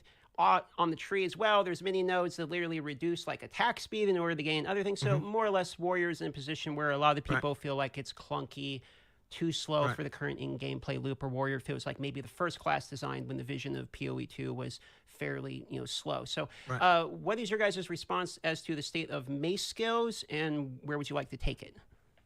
Well, our first question I would have for you is, do you think it's a problem during campaign or only in in-game? I would say it is more specifically a problem in an exponential ramping as you continue the game until you hit a point where there's pinnacle bosses, and then you can kind of one-shot pinnacle bosses with some of the setups currently. So there's a mid portion of the middle to later in-game in which it feels like a problem, specifically because you have things like volatiles that actually track you, and if you stay in position, you're heavily punished. So it seems counterintuitive to the design of some of the mobs. I do think that there is a problem in game here. I'm not exactly sure what we need to do about it yet, though. I'm glad to hear you say that it's an in-game issue and not a campaign issue, because I have to say that my experience playing Warrior through campaign is actually that it's fine. But I did hear a bunch of people talking about that as if that was not fine, and I think that it is. Like, I think, or at least I can't reproduce the issue during campaign if that's the case. So really, it is more of an in-game issue, and I don't know that I've got a solution for you right now. But it's. We do need to, like, once again, it's one of those more subtle things that we need to look into, and I suspect that the big balance patch will be looking at that a lot more. There is something about the warrior that doesn't scale in the same way that some of the other classes do, I believe. But that we sort of need to understand what the other classes end up looking like as well a little bit to understand that as well. I don't know if you've got any more different opinions about that. Well, I mean, the attack speed is a big part of it, right? You obviously have, that is a multiplicative axis that every other cast speed or attack speed is a multiplicative axis every other, or I guess comet trigger speed that every other class is getting, and the warrior has a deficiency in that. And even if you were to get it, yes, obviously there's the fixed attack times, which don't scale. It's probably a combination of those are too punishing, or there's too much of them, and there's not enough attack speed available. It'll be somewhere in that region for sure, where we have to make some adjustments, and it probably won't even be that drastic to get it to feel right. And of course, like, it is easy to compare it to, especially, I know you said more like late mid to mid end game thing, but like when you look at the like top end, it's very easy to compare it to the absolute insanity that is, like, you know, Pillar of the Cage God with Hoa and all of that, which is just ridiculous right now. It's very easy to compare it to that and be like, well, Warrior will never be viable. But there are also a lot of quite good end game warriors that are certainly being played, and you know, I don't want to certainly make it seem like it's completely useless. And I mean people using maces, not just people who are doing it for the ascendancies. Karn's a notable example. He's like level 99 in SSF, but he's having to use the Herald of Ice tech, which is very highly speculative to be nerfed, right, in order to make it feel good. So while I would agree there's people that are doing it, I would also argue there are people that are doing it as a masochist in order to be like, I'm a warrior guy and I need to do it regardless. But there are also others, maybe not that advanced and not that far up in terms of her level. But yeah, sure, understood. Like, it's certainly on the weaker end at the end game, like, without question. That being said, I don't think it will take too much to get it there. But yeah, again, it's part of this massive balance, you know, recalibration we need to do now that we've seen the state of everything. Constantly working on. Warrior or mace skills are certainly on the ones where you're going to do a lot more bringing up than you're going to do bringing down. You know, aside from things like, you know, the Hammer of the Gods, just in one shot with bleed and then the boss is dead and you don't do anything, right? You get those anomalies out there where it's like, yeah, they're going to die in one shot no matter what. Hammer of the Gods is things like that aren't going to be buffed necessarily, but fair enough. There is more to buff in the mace spectrum than there is in most of the other things, I'd say, yes. So that answers the offensive spectrum for the warrior. Now let's talk about the defensive. Now, one of the things in the reveal video was armor, for instance, is getting fixed and or buffed, I should say, and we'll talk about that in a moment. I wouldn't.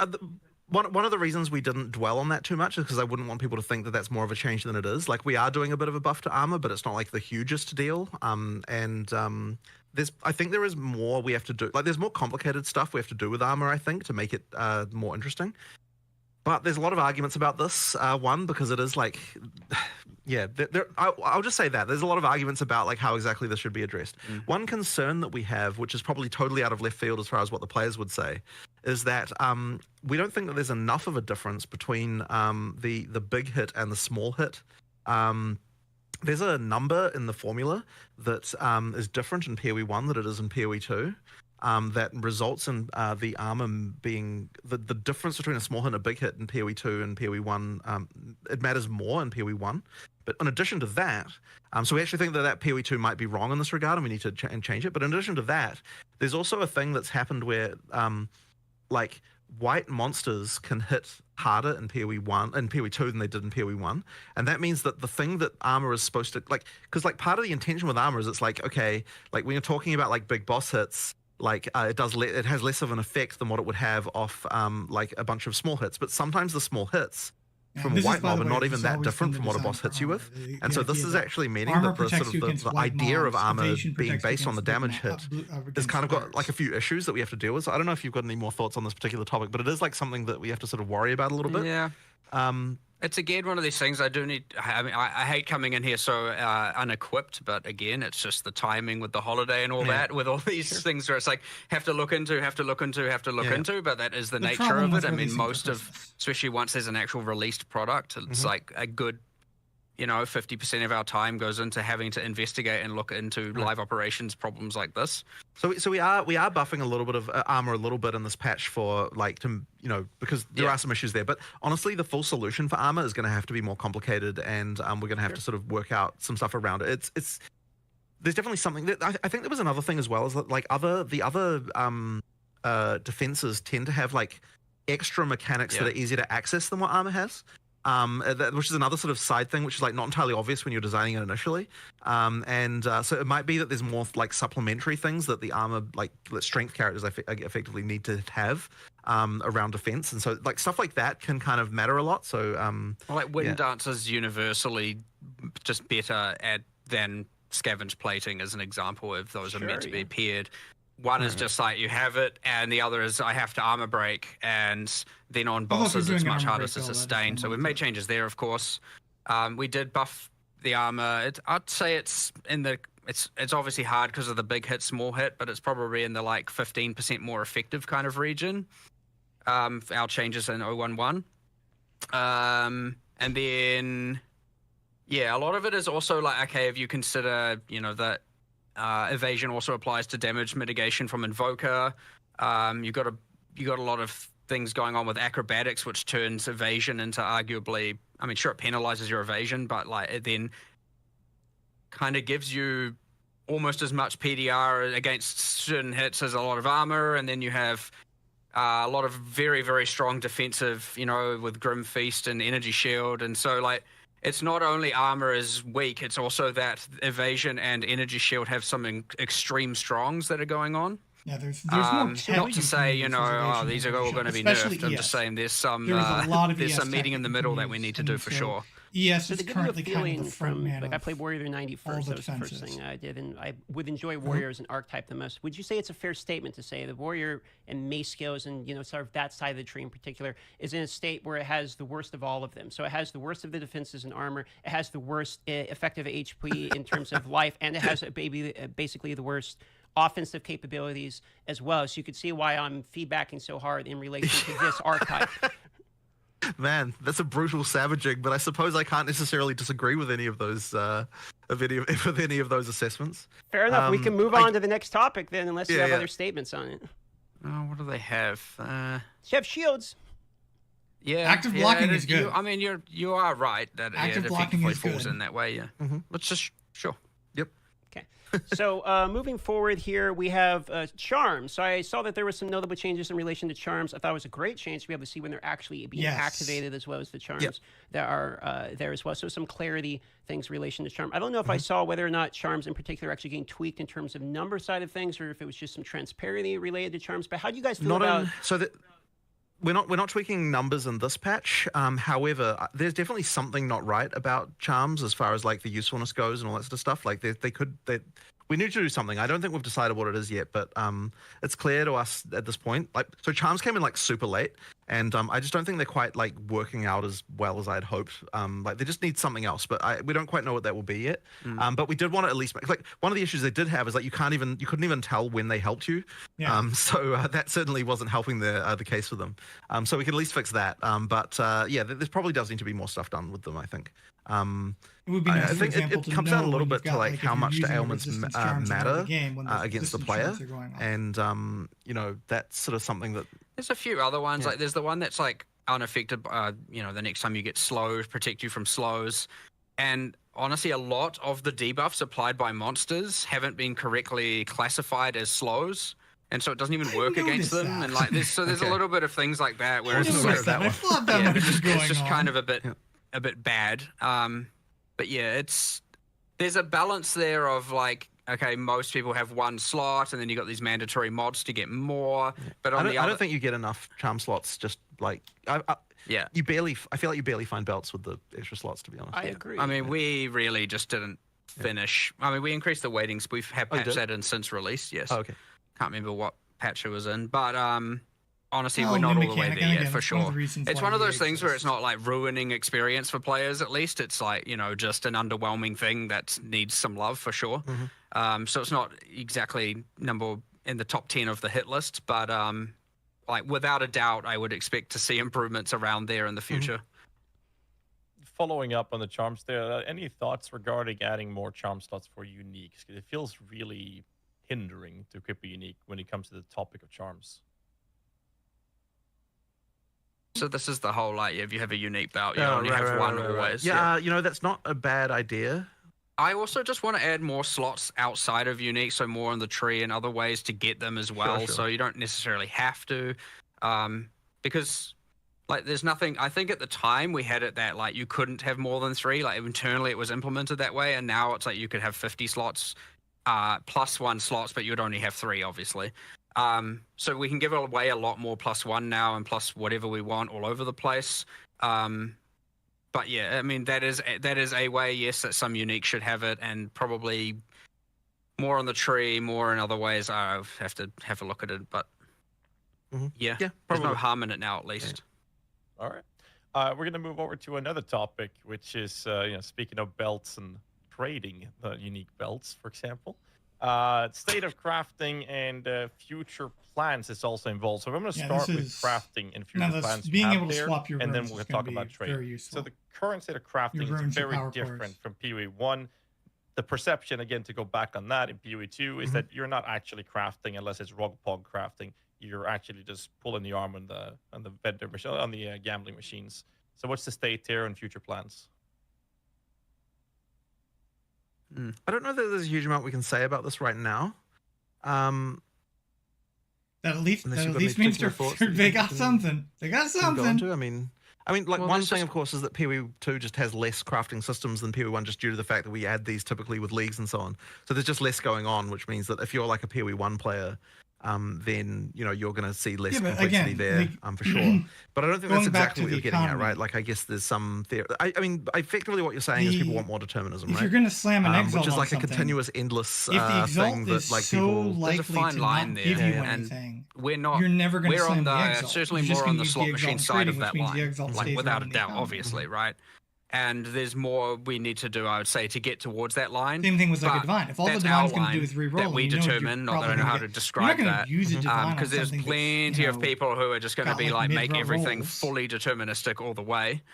I mean, before we released, we had for a while a system that involved like deconstructing mods and then putting specific mods on items and so on, and like we just kind of like no one. Like, with a system like that, we were never able to get it to the point where both people who played the game were happy and, like, we could be happy as far as, like, what it would let you do. And that, like, there's still something along those lines we might be able to do one day to kind of work that out, but we just kind of haven't really hit it yet. The socketables were kind of supposed to be the thing that was you had full control over, that's like determinism. And so that, like... Which has a lot of room to expand over time. Sure. So there's more stuff you can do there. But I guess because people see that as supplementary, they don't even necessarily see it as part of the crafting system, which is kind of interesting. Yeah, like it sort of replaced the crafting system in a way, but then, as I said, people don't really see it as part of it. So, yeah, I don't know. Like, I mean, I guess the thing is we just have to find a way to do more things that make people feel like they have more control without actually sacrificing the without making it too easy to just get the best shit, which is obviously always the concern, like making sure that there's still enough room for there to be like items that are significant, like that are better than other items. So I mean, yeah, that's kind of where we're at, I suppose. The other thing, of course, being it is important that to make sure as we add more of this determinism or get towards that line, that we don't then just immediately devalue all item drops on the ground, right? Because that creates a different problem when now all of a sudden you don't really care about what you're finding, or you're only caring about normal items you're finding, or you create a different problem by doing that for sure. And there is an argument certainly by people internally that PoE 1 got to the point of that being a problem, where you no longer cared so much about what was on the ground, because part of that crafting would always get you something better. Part of that was also because of the different bases, is a concern for sure. But yeah, I guess that's kind of just our overall just like nebulous cloud of thoughts on this matter, without really getting into too many specifics, I suppose. So yeah, I mean, I guess I don't know if you've got anything else to say about it. Well, that being said, if we add more, we're adding something to Expedition, we don't know what it is necessarily, or what it will do to the thing, and then we're adding, what I would say, greater essences are too rare right now. And what else is there in there? I guess like there's certainly room to expand on the Omen system to do more there. Of course, people would argue then they don't want that to be the core crafting system to be gated behind Ritual as opposed to Core Drop, which is then another consideration to make. And you get this cascading series of questions and stuff we need to answer, of which, need to think about it more and look more. But yeah, certainly there is the feedback of like, the crafting is too slot machiney, is something we're listening to and we have seen, and it is, I'd say that is more towards our top 10 list of things to discuss and solve sooner than later. Right. I think that deterministic crafting is always something that's very sought after and popular, but I feel like I might be out of terms here, but my own personal perspective, I'll say that, is not the lack of deterministic crafting per se. It's lack of options to craft with. Because the slot machine crafting, we have that in PoE 1 as well. It's called Exalted, it's divining, and whatever we're doing with the items. Harvest. It's not deterministic crafting. Yeah, exactly, harvest. It's not deterministic crafting that's lacking. It is options to do something with the actual items. Because right now, you drop an item, and what you can do is annul it or exalt it, or you can pop some chaos orbs. And the meta crafts, which are behind it, almost that's a different topic, which we're going to tackle in a bit here. We talk about trading. But the crafting has less to do with deterministic approaches, but rather giving us options to work with on an item to make us actually craft it, even if that means RNG and then X slam or something. Right. And if that's the case, then more content will get you that, because that will that will solve itself over time. Right. Because as we just add more stuff during early access, there's just going to be more and more of those kinds of crazy systems. But we'll make sure that, like I say, over time, it's not like there's something inevitable about it for sure. But because it is a bigger problem now, we would make sure that we try and ensure that as we're adding more content, it is leaning towards adding more options there and solving these problems that people have, as opposed to just like, I will do something cool and maybe it does and maybe it doesn't. So put something in we'll have a lot more problem-solving, designing, content created by more towards solving the problems, as opposed to, when you're at a point where you have so much content, a lot of the time you can be like, what are we going to do? Let's just make something cool and awesome. Whereas here it's going to be like, let's look at problems to solve and create content that comes from that. So there's like kind of two ways of coming up with the content. And certainly this is one that will be a problem that we're looking to try and solve by doing that, for sure. That's fair. I'm not going to go too deep into it, but following up to the state of trading, I mean, obviously we have trading being in its state that it is, but there's the volatility problem of the market's economy being player-based. For now, we have a golden standard of trading divine orbs, which quite literally holds close to zero value in terms of actual player usage outside of a handful of specific unique items, and is representative of trade power in the community.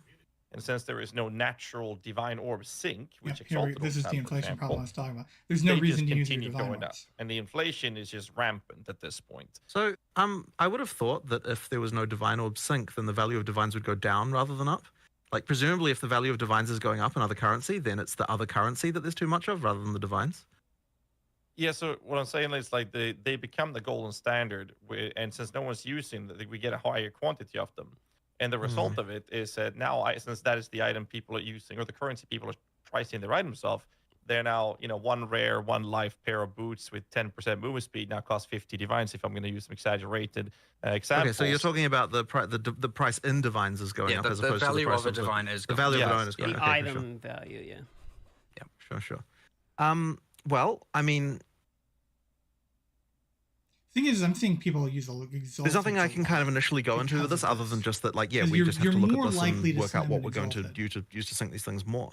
The intention with divines is that you'd sync them into making, like, if there's enough, like, things where you want to reroll mod values on, which, like, is uniques ideally. Like, the implication of that is that there aren't the uniques that people are wanting to roll to get good values on, right? I mean, I'm assuming that's the reason. Some not enough. Yeah. Well, I mean, we don't have enough unique items. For sure. We don't. We need a lot more. Which is another goal we have, of course. But I mean, so yes, there's not enough uniques, let alone enough uniques to be using divine orbs for and of course the thing in PoE 1 where things were priced and that currency can help, but we don't have anything quite like that, I suppose. I mean, look, that's a problem. We'll just find a way to sync them, I suppose. But ideally, ideally, if everything's working correctly, they'd be syncing themselves due to the fact that there's enough things you want to reroll values on, and like uniques that you want to reroll values on. I'm actually curious to know whether people are even really bothering with that. Like, are people actually bothering to reroll unique values? I guess some, but not many. Right, not many. Not many. Astromentus. Yeah. Those are like the two main ones, I think. Like, no one's gonna pop a divine orb when Avengers gamble. So it's like that's literally gambling.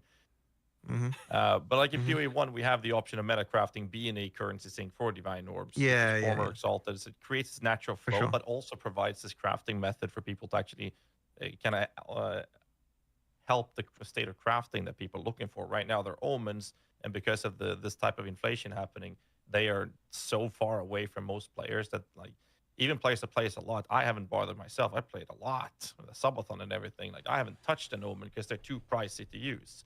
Like it's a very select few players that even engages with them because of how priced they are, and that just separates basically from even a larger player base. One other point of this is it might tie into a previous discussion we had about Magic Find influencing the economy in relation to currency drops being upgraded. So I know that's one portion we talked about you're going to look at previously too. So I think these two probably tie in together here. I don't know that I've got anything particularly like smart to say about this right now, honestly. Though that would be the we issue. are at least making omens more common, so hopefully yes, but I mean to some degree. But I think we then also need more uniques and a lot more uniques, obviously, and a lot more uniques that need sinks would have divine sinks, and then I suspect the answer also is additional sinks of currency. Because I mean, I suspect it's a bit of everything here. Okay. So we'll move on here. We have a significant amount of questions left. So I'm gonna try to speed up the cadence of these a little bit here as we're about maybe halfway through, over halfway through the interview. So we're gonna talk a little bit about state of in-game and state of league mechanics. Not including my pre-stream stuff. So I'm specifically going to go into league mechanics first here. So some league mechanics, essences, strongbox, to name a few, feel a little bit like noob traps. So I was kind of hoping to hear where your guys' thoughts are in relation to some of the underutilized ones. We talked about Expedition already, so you don't necessarily have to go into it, as well as the state of Breach. Breach feels notably like the one people are enjoying the most. Do you feel like that one's overtuned? And the other one, I mean, I don't know anyone who actually does strong boxes, so where do you want those and essences in particular, especially when it comes to the how often essences are not really rolling greater essences. Like you don't really see greater essences very often. I actually saw more in the campaign than I have in any of my in-game maps. So I'm curious about kind of league mechanics as it ties into in-game in particular. Yeah, I mean, look, we just need to do a lot of balance here, and that's really all it is. And that once again just comes down to the relative lack of testing that in-game had before launch compared to tweaking other content. So yeah, there's just a lot of balance. And I think that's what a lot of communities. It was meant to be more that essences, strong boxes, and like precursor artifacts are like the numbers. It's just things you find that you can't anticipate coming. I understand you can spec into them, that is a thing, but it's meant to be more like a thing you find that you don't know is coming. Whereas the I know we refer to them all as leagues, but like, let's say the ritual, expedition, etc., the ones you know are coming and that you're investing into. So you have these two categories where you have the ones you are adding and investing into, and then you have the other ones that are meant to be more exciting random finds. And it's safe to say, obviously, you know, there are so many essences that finding non-greater essences isn't giving you that dopamine, especially in in-game. And finding a strong box is like anti-dopamine right now, because it just makes you feel bad, because you're like, oh, this, and you just want to run away. So, look, it's safe to say that those failed at achieving that goal, hence why we have to make some improvements to them for sure. But I want to make sure that there's those two layers of things, where one's the stuff you predict is coming, you can see the icons, you can apply them with the, you know, there's the base types of the precursor tablets to apply, and then you have the things where it's like, I hope I find an essence, because it's like, I hope I get the good one that's worth, you know, way too many of those divine orbs. So yeah, having both layers is important. So yeah, and we'll continue to add ones at that upper level that get a tablet, and then we'll continue to add ones that are more at that random find excitement in the map that you don't know is coming. Because you don't want to put it all on one layer where you know everything that's coming necessarily, because then nothing is exciting. You can do exciting within that to some degree, but not always. I mean, really it all is to say that like there are some of these that just aren't as good as the others, and we just have to improve them. But what I will say is that the breach monster density is probably a little on the high side. Like, it's actually to the point, by the way, where like we get a bunch of error messages in the logs for failing to spawn monsters in Breach because they're packed so tightly together that they don't even spawn anymore. So there's actually like there's an issue there that we have to do something like about. Hundreds. Yeah. Like so actual hundreds of error logs of just like cannot fail to place monster due to lack of space. Yeah. So like that There was a joke if we could release reduce breach monster density by 20% and the players wouldn't even see it because it would just result in less error messages for us. So, there are actually some stuff that needs to be sorted out there. But we don't want what I don't want is people to feel like, oh, we're just like nerfing that into the ground or something like that. Sure. We definitely don't want to do that. But some of the other league mechanics just need some addressing to make them as better. And they just need to be better. And it'll all just come down to us like experiencing them and seeing if they suck, we'll improve them. And like right now, I know that Strongbox has got the most improvement in this patch, and I know Essence has got like at least some adjustment to make them a little bit less crap. And there's probably a few more adjustments. It's more about the combat than the itemization. That's something we still need to look into. Right. So there's just stuff like we just need to improve all that stuff until it's good, right? Simple as that, really. Fair enough. How do you guys feel about the progression of players entering into mapping, going from map tier 1 to you're doing tier 16s, and then into pinnacle bossing? How do you feel like the pacing in there? They give you, one reason I bring it up is in PoE 1, we have like the quest invite version of boss fights that will happen at different iterations, so you probably know where I'm going with this. So we're not really happy with how that is right now. We're not happy with how the quest, the quests that effectively we give you are just like do X many of tier Y maps. And honestly, like we can do a lot better. It feels very, that's kind of a larger. It's something that I would have loved to be able to just solve instantly, but like it does need some more work. And I think there's a few different areas of this. So one of them is that it feels very just the way the progression feels just isn't as good as PoE1 in some way. That's kind of slightly hard to define. Like in terms of just like the feeling of like the progress you're making just isn't quite right. So I think we need to do more. Like there might be some changes we have to make to how the Atlas works to make that better. Certainly want some bosses between those points. Yeah. Like it just needs more of a feeling of random ones. I mean like actual ones. Still along a series of objective-driven kind of narrative involved things where you're getting your. It's still an end game, not pinnacle. Boss at tier 6 and maybe at tier 11, and they're the quest versions, and you're doing those, and then maybe there's Uber versions, and I'm just rambling. There just needs to be more going on with regard to how that progression feels. So that's one element. So the next one is that the tutorialization of the end game is not really there. Like we need to do more around this so that like it actually sort of eases you into the end game a little bit better. As far as like if you're a new player, like we kind of just throw you like we fixed a lot of things about the introduction to the game through the campaign, but then you get to end game and it's kind of like we don't really do enough to kind of really ease you in there, I would say. And then I did have a third point, but I can't remember what it was now. There was something about that. Oh yeah, that's right. And it sort of ties in a little bit to what I was. This kind of was covered a little bit with what Mark was saying just a second ago. But like the way that you progress through the tiers, like you can go through the tiers too quickly, and then you kind of get left behind with like what rewards you should be getting. And like in order for us to fix that, we kind of need to make each tier more meaningful with regard to what you have to do there and what's going on. And so there'll probably just be more there at end game just to kind of make it feel like more of a progression and more of a and that can include more storyline elements and more things like that. There just needs to be more basically just there to make that progression feel better. The game does take a bit of a turn suddenly when you get to end game of like it doesn't really feel like it really does feel very different from campaign to end game. And as I said, it's just a matter of sort of easing that transition, making that a little bit better and smoothing out that more for sure. I want to hone into 2 points here. Because you talk about it feels like a different game, sort of a different sense of progression at least. We have to go from campaign into action. This is a question we're going to ask later, but it seems a good time to ask it now. Is that intended, and do you like that as a design principle? Because I've seen people say that they really like the campaign, and me myself, I like the difference, but I've seen people state that they really enjoy the campaign pacing, then they get to maps and they feel like it starts blasting, it's almost a different game at that point. So I think the audience would love to know how you feel about that difference. I do actually. I mean, you do need to get to the point at some point where you feel incredibly powerful. I'm going to have to take a break. However, here. I would say that there is like a bit of a switch flip right now that's kind of not quite right. Like, there's definitely something that ain't right going on there. There's two. There is the character power side. I mean, a lot of people are getting to endgame. Excuse me. A lot of people are getting to endgame and they aren't just becoming gods all of a sudden, right? A lot of people are struggling and falling off and can't sustain maps and are dying and it's not like you get to endgame and all of a sudden you're ultra powerful. But a lot of people are getting to endgame and then are just lost as to what to do. right? Like a lot of players really like to be told exactly, here's what you do, here's what you do, here's what you do, here's your next objective, here's the thing to look forward to. And something just like complete 10 tier 1 maps is not a fun objective, right? That's just like, okay, sure, I'll do that. You know, where we could do that a lot better, right? Go to this place, travel here, do this exact thing, discover this, do a tower, run this breach, you know, all these things we can have obviously way better objectives and ones that we could still design.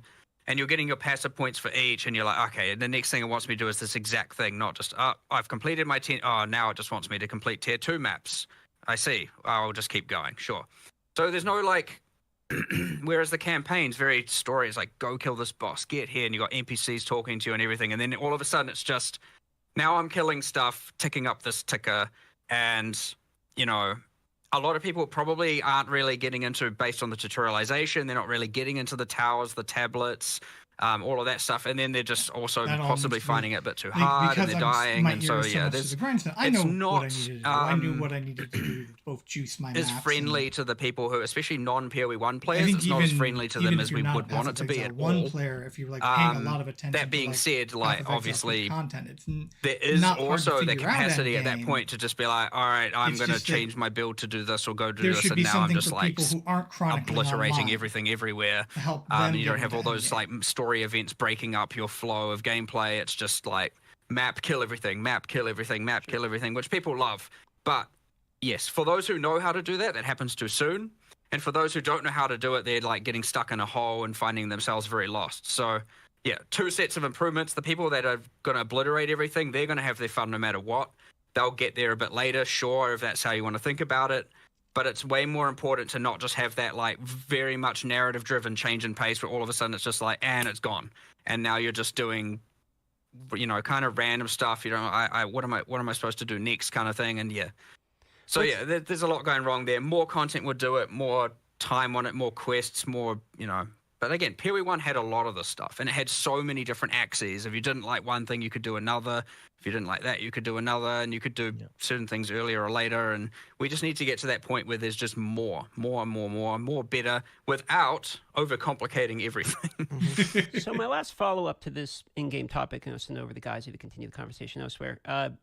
So you mentioned that there's a little bit of a separation from what I'm hearing about people that like know how to blast, like they're going to go anyway, right? They're going to crush through and destroy it. Then you have the people that are like kind of learning the game, getting into the end game that might like get stuck and lost. How do you feel about the, you know, 1.4 though? Then now that the game has been out of the wild, does the 1.4 though feel like it's widening that gap and punishing players who maybe are learning the game too much? But it's the people who are going to blast regardless. It doesn't matter because they're not going to be dying consistently in maps. So how do you feel about 1.4 though state of mapping currently, as well as XP loss? And to me, it's I think that the both are even though in a previous interview was stated that you don't feel like you need to have the XP loss as much. Like, I think it needs to have that one portal defense. We're in a state where we currently have both. But I don't hardly have that much of a problem with one portal. So first of all, we did discuss quite a lot about whether or not we want to go back on one portal or not, and I think that my big thing is I think if you go back on one portal, you can put bat bosses in every map again. I think that it just would really not feel the same if like the whole death actually mattering thing. I think is actually important. Like I think we sort of decided, like, because we discussed because we were talking about the pinnacle boss thing. Obviously, the discussion came up of like, okay, should we just be allowing 6 portals everywhere? Should we be allowing checkpoints everywhere? And I think we ultimately decided like we really don't want to go that way if possible. So we're gonna try like that, and that's kind of where we came to. Like, well, first we'll try with this pinnacle stuff. We'll like make sure that that's like something, because you know that's actually something we've got like true economic value that you need to actually preserve. And so it matters a lot more, and like the amount of time it takes you to get there and everything that matters. But I think if like then to me, I feel like to be a game, you have to have some level of failure being possible, and the 6 portal thing, like it really just does. To me, it just never really led to a situation where you felt like you really could fail in the same way. So yeah, I'm not really a fan. I much prefer the whole like one death. Although thing. there is a lot of tension. As for XP penalty, your portals start dwindling. Part of the thinking around that is that like it's kind of keeping you in the place where you're supposed to be, as far as like if you're dying all the time, then you're probably not ready to keep going up the power curve. Like you lose a portal. But I mean, maybe that's like the wrong way to look at it. I'm not sure. I don't know if you can. I'll go back and if you're dying, then lose another portal. Right now, there's too many penalty axes. So if you are dying all the time, you're not going to get maps, and thus you're not going to go anywhere. And you also, it's kind of like an add insult to injury, you're also now just not leveling. So but you do have to have it. So I agree. I think there's a few axes, and I think they're just a bit too severe when all combined together. Combined with, I also think that the very start of maps is just too difficult. Like, I think we should ease into that a little bit. So bring that down a bit and then ramp the difficulty up. Well, I mean, we could hit the same spot, but I think it's just a little bit, and I think that's mostly due to the number of rare monsters and the obviously monster combinations. Because you can kind of avoid bosses, and like I don't mind. I think that's a little bit of a different situation, but you get all these monsters you haven't seen in ages, and they all combine together, and so you have to kind of, like, generally when you go into those areas, you learn what the monsters are doing and how they're combining, and then you maybe die once or twice if you're not, ultra powerful. And then you get into maps and you're immediately sprung on like heaps of different monster permutations, and they're doing things, and you're getting killed all the time, and there's a lot to learn. You do the next map, and you're like, well, I can't take the learnings of that previous map and apply it to this next map because it's a whole different set of monsters. So there's nothing to really take from one map to another aside from just like maybe playing a bit more carefully, or like, not being so overzealous and whatnot. So it's just a little bit difficult there, and I suspect we need to bring down the difficulty a little bit and ease people into it a bit more. But I need to think about it certainly a lot more and actually get a little bit more analytics on it as well, and actually see what the actual problems are. And again, I read a lot more feedback, honestly. Sure. It would be nice if there was a way to deal with the fact that, so I mean, like, okay, the penalty for not clearing a map,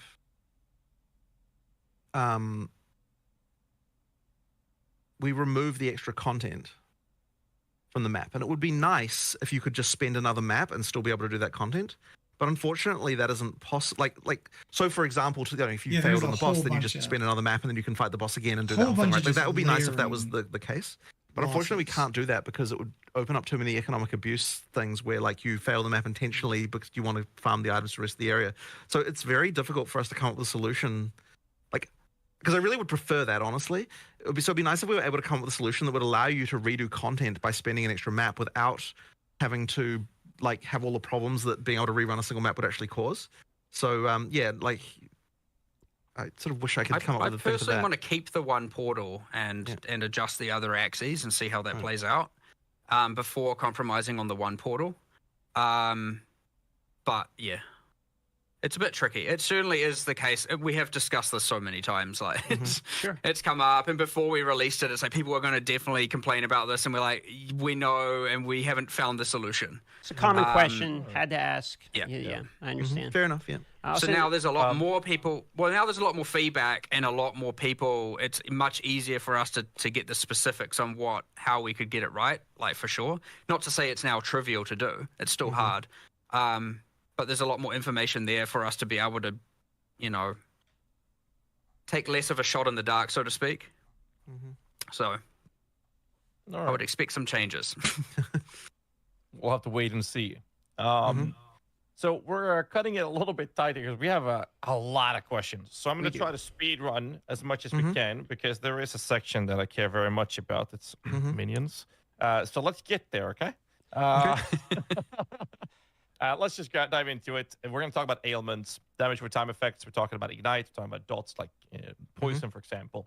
So the question is, what's your feelings around it on a hit as it scales on hit opposed to its dot scaling, which we have a bit different scaling in PoE1 because now it's based off the actual hit you're doing, which was taken away from PoE1. So what's the reasoning behind this and what's your thoughts on it? Now that one. Well, I can't remember the history of PoE1 too much, but I understand the difference. I mean, I personally prefer that the heavier the hit, the more the dot. The issue we run into is, of course, then you just get... It's either balanced around the extremely hard heavy hitters and everything else can't really scale them currently. And then you get into the thing, or you go down the PoE1 route where it's a bunch of skills have ailment penalties and a bunch of them don't, and that more normalizes it so you can play any skill to do the dots. I would say I prefer the asymmetry where it's like, here are the skills that are generally better. The problem is, I'd say that's, again, I mentioned the bleed Hammer of the Gods thing earlier where it's just now the bleed one-shots the monster and, you get into that kind of situation. So there's a whole bunch of balance here to get right, but I don't want it to just be like, well, implicitly, I don't want it to be like you can play any build and bleed. You should have to have some combinations, and there's more mechanics and more things we need to add, or more unique items and all of that stuff. Specifically, it's tricky because generally speaking, when we're doing first pass balance things, I really like to avoid. I like the bumpiness where we've got like different skills being better at different things, and I really don't like it when we end up in a situation like, for example, in you know, you've got the whole like damage effectiveness on spells in PoE1, and it's like this is a thing you do to solve a balance problem. Like, this is unrelated to ailments, but like I'm saying, it's just another example of one of those things where you like, oh, I've got this problem where these skills are sort of all out of line with each other, and so we have to do this like sledgehammer to it. We're like, okay, we're gonna go and we're gonna normalize everything, and I kind of hate that type of thing, and I really try to avoid it wherever we can. And it's kind of one of those annoying things where as games get like, as you do more and more of this balance stuff, you kind of end up with more of these kind of normalization procedures that go on. And so it's nice if we can find ways to avoid it if we can. And that's kind of why I like to try and pitch everything. Like we started with in PoE2 with a lot of things having like going back on a lot of those sort of normalization procedures we did from PoE1. And ideally we would be able to find different solutions that don't involve having to do that. You know, yeah, it's one of those things that I worry we might still having to do some of that stuff in order to fix problems. But ideally we can avoid it, and that's kind of why we went back on some of those normalization procedures for PoE2. So one point, just real quick here about bleeding in particular, because you're talking about bleeding. Since you can't bleed on energy shield, bleeding style element builds are basically disabled against energy shield types of mobs. So feelings on that? Is that something that's just like, well, that's as intended? Can't bleed on energy shield. If you're running like unless you're breaking the energy shield, your hit's not going to apply bleed on energy shield, for instance. I thought that I don't think that's even true. I thought that the thing with bleed was it's supposed to bypass energy shield. It does, but you can only apply a bleed if the hit deals damage to the life pool. So if you're playing CI, you're essentially immune to poison, care, and bleed. I will take your word for that, but if that is how that works, that is not how that is meant to work. Yeah, I only say this because yesterday I heard someone upstairs talking about this and going like, people are just wrong. You can apply bleed to energy shield. Look. And then I was like, okay, but I'll confirm that after this. And look, if that is how that works, that is like bleed was actually supposed to be like an anti-mage mechanic, not a like, you know, like as in like you can bleed someone past their energy shield. So well, like that was kind of the idea there. So and I'm wrong, then Quinn has thrown me under the bus because I asked that question from him. So. Well, again, we could easily be wrong. Like, it's amazing how... It also could be that it has been changed internally and not yet externally. That is another thing also. And, like, someone may have fixed this 2 weeks ago and we never got it live or something. Who knows? Like, I'll look into it. It's not meant to work that way. All right, moving forward here, we are on elements. And now we are into ascendancy swapping is the next topic here. So these are kind of going back to conversations we've had previously in interviews where you guys were debating it and you wanted to see after the launch of the game, where do we stand? Personally, I still like not being able to swap. I know no one will like that hot take. And there are plenty of other developers here, and I remember even pitching it, and I was like, is this your hill to die on? Is this what you believe? But that being said, I still prefer that decision being ultra important, and I prefer that decision being locked in. But it's one of those ones that's really hard to rationalize why it's better one way or the other, to be honest. Like, it wouldn't be the end like that hard to actually convince me the otherwise, because it is not the hill I would die on, that's for damn sure. So I don't know. It's like I have my preference. I don't know why I have my preference that way. I guess I just like more decisions, especially about characters, to be a bit more final. But that being said, we have re-speaking of everything else. I don't know. I don't really know where we're going to go with this one, aside from like, sure, we'll reevaluate it and we'll see. I'm not going to change it. But at the end of the day, we have a lot of developers that feel very strongly. And then we feel one way, and we discuss it with those people, and we kind of see where we land. But like, we're not going to ignore, the opinions and preferences of our team, either our design team and whatnot. Just to overrule it, just because. That being said, I sit on one side of that fence for sure. That probably the majority of players do not sit on.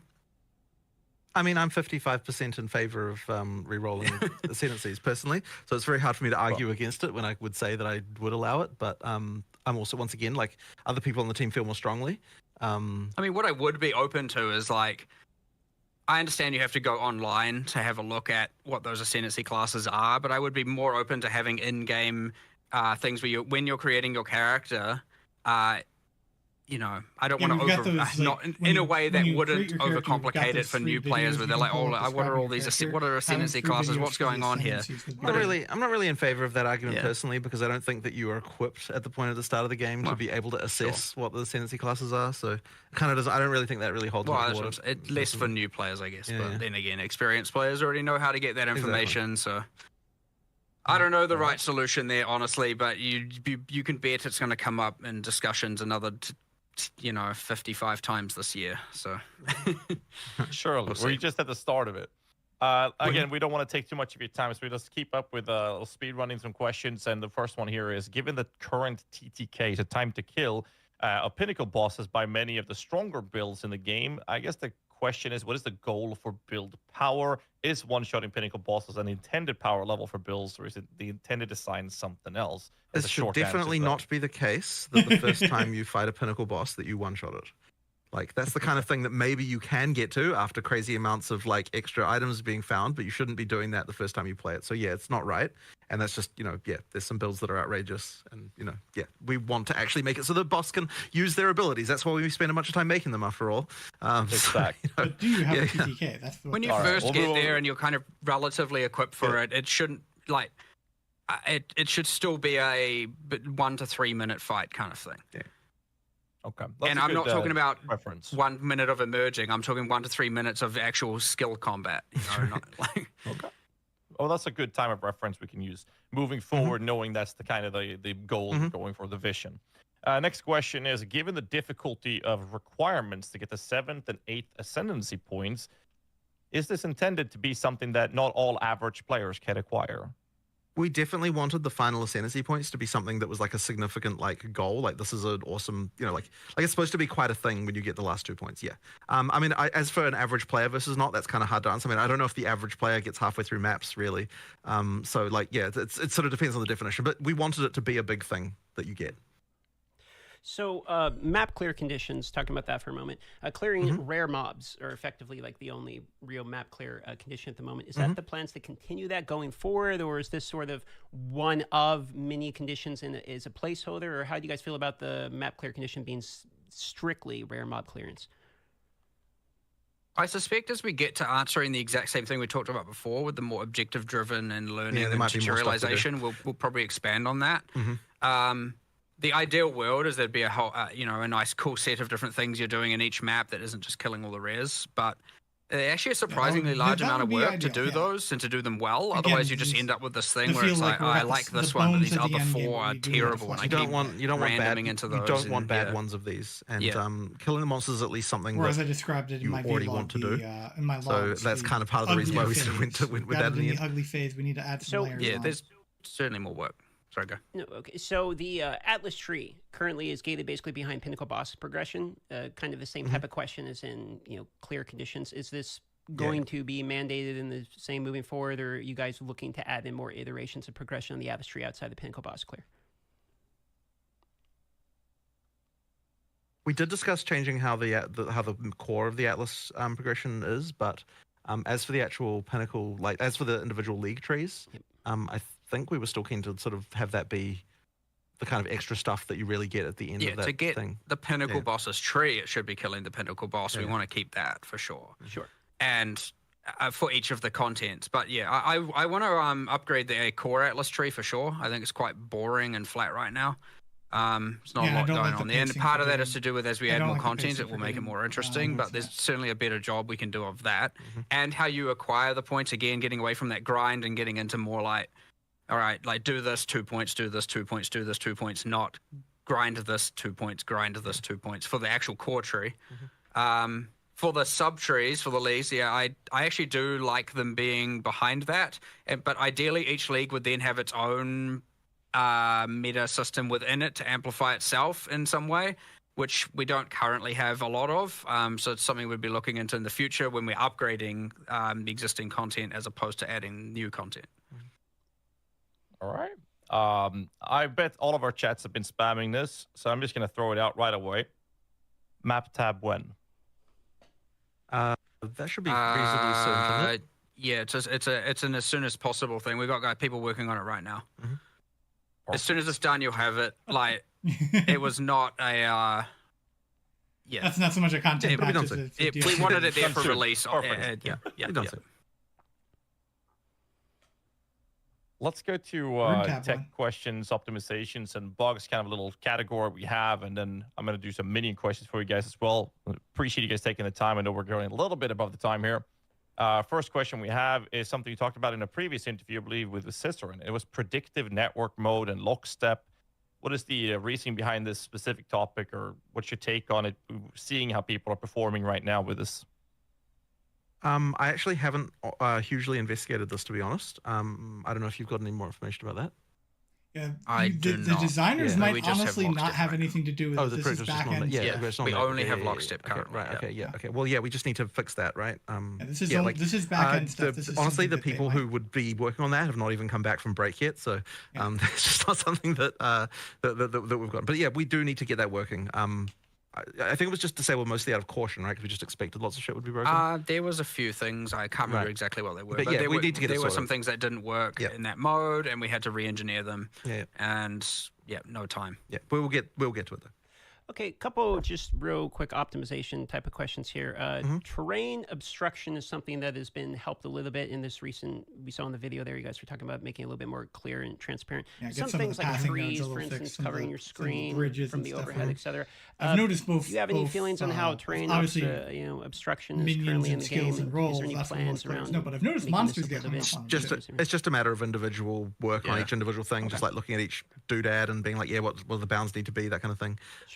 That some trees don't fade out until you're like intersecting with them. Sure. And it's annoying because you get more, and the faster you move, the more you will be obscured. And so there's some timing changes, there's some proximity changes. There's just a matter of individual balance things. To be addressed. There's still some areas.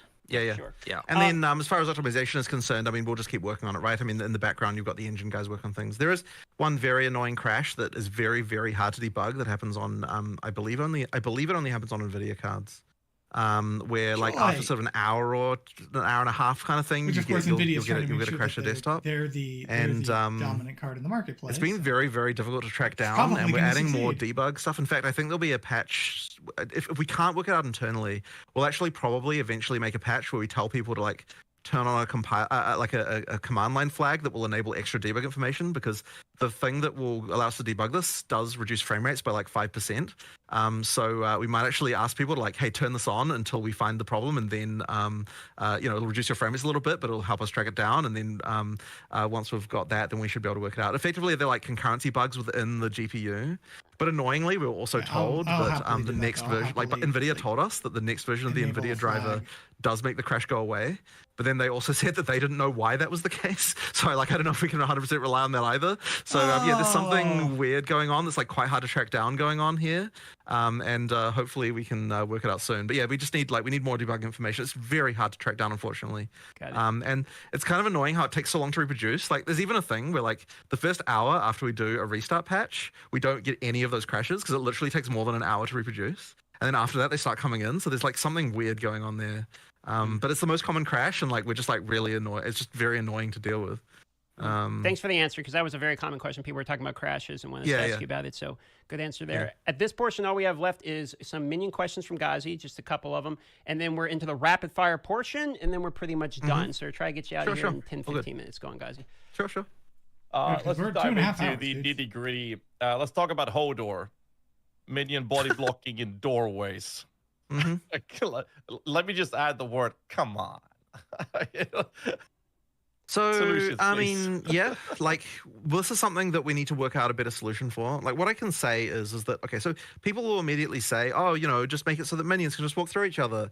And it's like, we've done that and it sucked. And it doesn't just suck because of that it looks bad or something. Like it sucks to actually, like, it actually just makes the minions play worse. So we need to find another solution that's like smarter somehow that like fixes that issue. One thing we are planning on doing, just as an initial test that we've got, I believe someone's doing at the moment, is at least making it so that when minions die due to distance, that they respawn immediately near your character rather than it waiting till the next refresh. So like that'll at least maybe help a bit, but I don't know if it's like the full solution by any means. But there's something we have to do around this, but I honestly don't know quite what it is yet. And as I said, like all of the obvious solutions, as you might say, we have tried and they weren't great. So it really is going to take something a little bit more complicated to do to like work out what we're doing here. But yes, I appreciate the issue for sure. Like I'm not saying that we're not going to do something about it because we have to. I'm just saying that like it's not clear yet what that is. And at the very least, in the meantime, we can do the respawn instantly upon timing on the distancing out. Which will help a little bit maybe. But yeah, more needs to be done. It's one of the big problems people complain about with for the sure, build. For sure. For them rubber banding to you resurrecting is much better than them dying, because that is part of my other question I had here. However, in PoE 1, there is a feature added as a modifier on well-telegraphed boss abilities that you're supposed to, as a player, dodge where your minions can't because you can't control them, so they do less damage to them. PoE 2 doesn't seem to have this based on the data mine I've been checking, which seems to be that they're just expected to literally just die, and then you have to sit there and wait for them to resurrect. What's the reasoning for not giving us convocation, which would also assist in the whole minion body blocking doorways and tight corridors? Are there not minion things in the AI? We did do some of that. Not that I've seen. This, I can't remember exactly an AI. So no, I mean the damage. From a damage perspective, not hugely, no. We were tinkering around with this whole expectation of like how often, if you have like no investment and all this, how often are your minions supposed to be permanent minions, supposed to be dead versus alive, and then what are the things you can do to keep them alive? Because it was meant to be more in order to have your minions, otherwise they're never dead, right? They're permanently alive, and then the DPS is you just running around doing whatever you're doing. And so that is really the issue, just to be clear, is that if we make it so that boss abilities aren't killing your minions, then that means that, that would effectively mean your minions would just never die. And so then what's the... It was meant to be more of active, what are you doing to keep them alive actively? Sure. And we haven't got that right. Like, for sure, we haven't got that right. Yeah, so like, I guess bone harboring was meant to be one of those examples of like boss slams coming, and then, but also then you got a multi-thread. You got about how do I survive and how do I do this at the same time. So there's certainly something going wrong there where we haven't, and I believe there's probably still a lot of boss abilities that just haven't been tuned correctly with respect to, you know, again, how often they're killing certain minions versus not. Because there will be things, I'm assuming, that are just completely unavoidable and they just wipe out your entire minion thing. And then it's like, well, what was I even supposed to do? So the problem is, as soon as you get into this build, the level of like detail that you have to do, where you not only have to, sure, there might be some system change, and it's easy to probably do a cop-out that's just like, whatever. You know, it's actually the right answer is to go through every single boss and test them and go through monsters and go through mods, and like it's a huge amount of detail and it takes quite a long time. We have people like kind of actively providing that more specific feedback, and we are iterating on it. But there's still certainly a handful of things we need to do. Otherwise, I'd say the blocking the doorways is a more catastrophic problem for sure, like where they just like can't get through. And they're like running off screen and them dying. So like we're focusing more on that stuff first. And then we'll probably get back to the boss specific balance with respect to how often certain skills are just wiping out all your minions and that kind of makes sense. I understand the idea that the bosses are supposed to kill them. The problem is when a boss leaves a damage over time effect on them, they kill a bunch of them, your timer starts ticking, and then the dot kills the next one, it resets, and then it kills the next one, it resets. You just have to wait for all of them to die, and now you're sitting there doing nothing. You feel like you're in a wheelchair, not able to run around. But an instant used convocation could be a solution to that, which would also help with the whole body blocking. A lot of people have been spamming me about make them give us convocation, and I'm in that category as well. But moving on to the other question, to not waste too much time, and that is a very interesting question. What is the reasoning behind making the minions' movement speed a direct replicator copy of what you have as a player, including when you get a minion movement speed debuff reduction on yourself? So me and Mark were actually quite surprised to learn that when you get a debuff on your character, that it causes your minions to slow down. Yeah, I had not noticed that yet. I had not noticed. Yeah, we'll just fix it. That was not a thing we even realized was the case. Okay. Yeah. Next one is tooltip is a bit wonky with the minions, with it being incorrect in cases. especially accuracy actually being very wildly off, where it says you have a 100% chance to hit and it's not hitting, and then I think the that's tooltip is there's missing an accuracy altogether on tooltip things problem like in rating general. spirits. Like, And because sometimes when you my first change a character gem was on a warrior, and unrelated there was ability, definitely a lot of suddenly times where your it's like tooltip on your you've got a damage 100% chance to hit at close range, and I was not getting 100% sounds like a of my bug hits to at me. close range. Yeah, we'll fix that as soon as. I was getting like I'll just need to 50% look of into my what's hits. Our going on. developer responsible, well, they might be back today, but our developer responsible for that has still been on holiday. So as soon as they're back, they'll get onto fixing them. Yeah.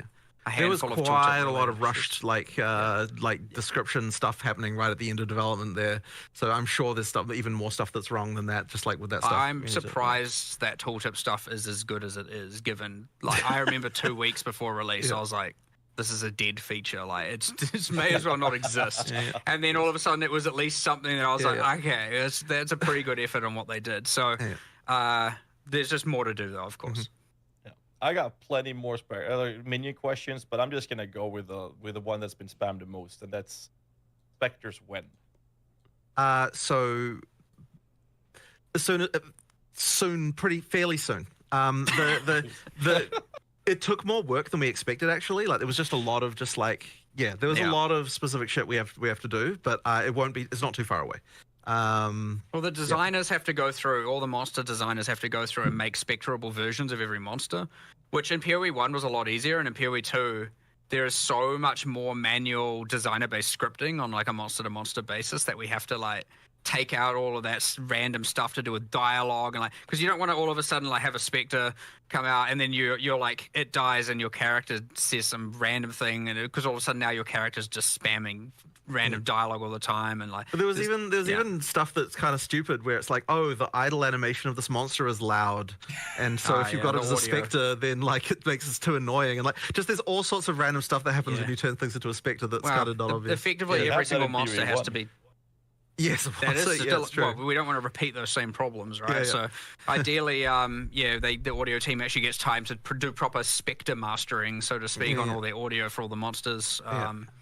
But no, I believe the designers are almost done with their part, which means it's then just audio and then a whole metric, which has been happening in parallel, but a whole metric ton of for those of you who aren't aware, balance testing to make sure that we're not just Pokemon, I mean, which is a lot, by the way. There's a lot of stuff that can go wrong with these things. Well, balancing the spirit cost of each Spectre Gem is dedicated is going to be and testing it with every array of support gems.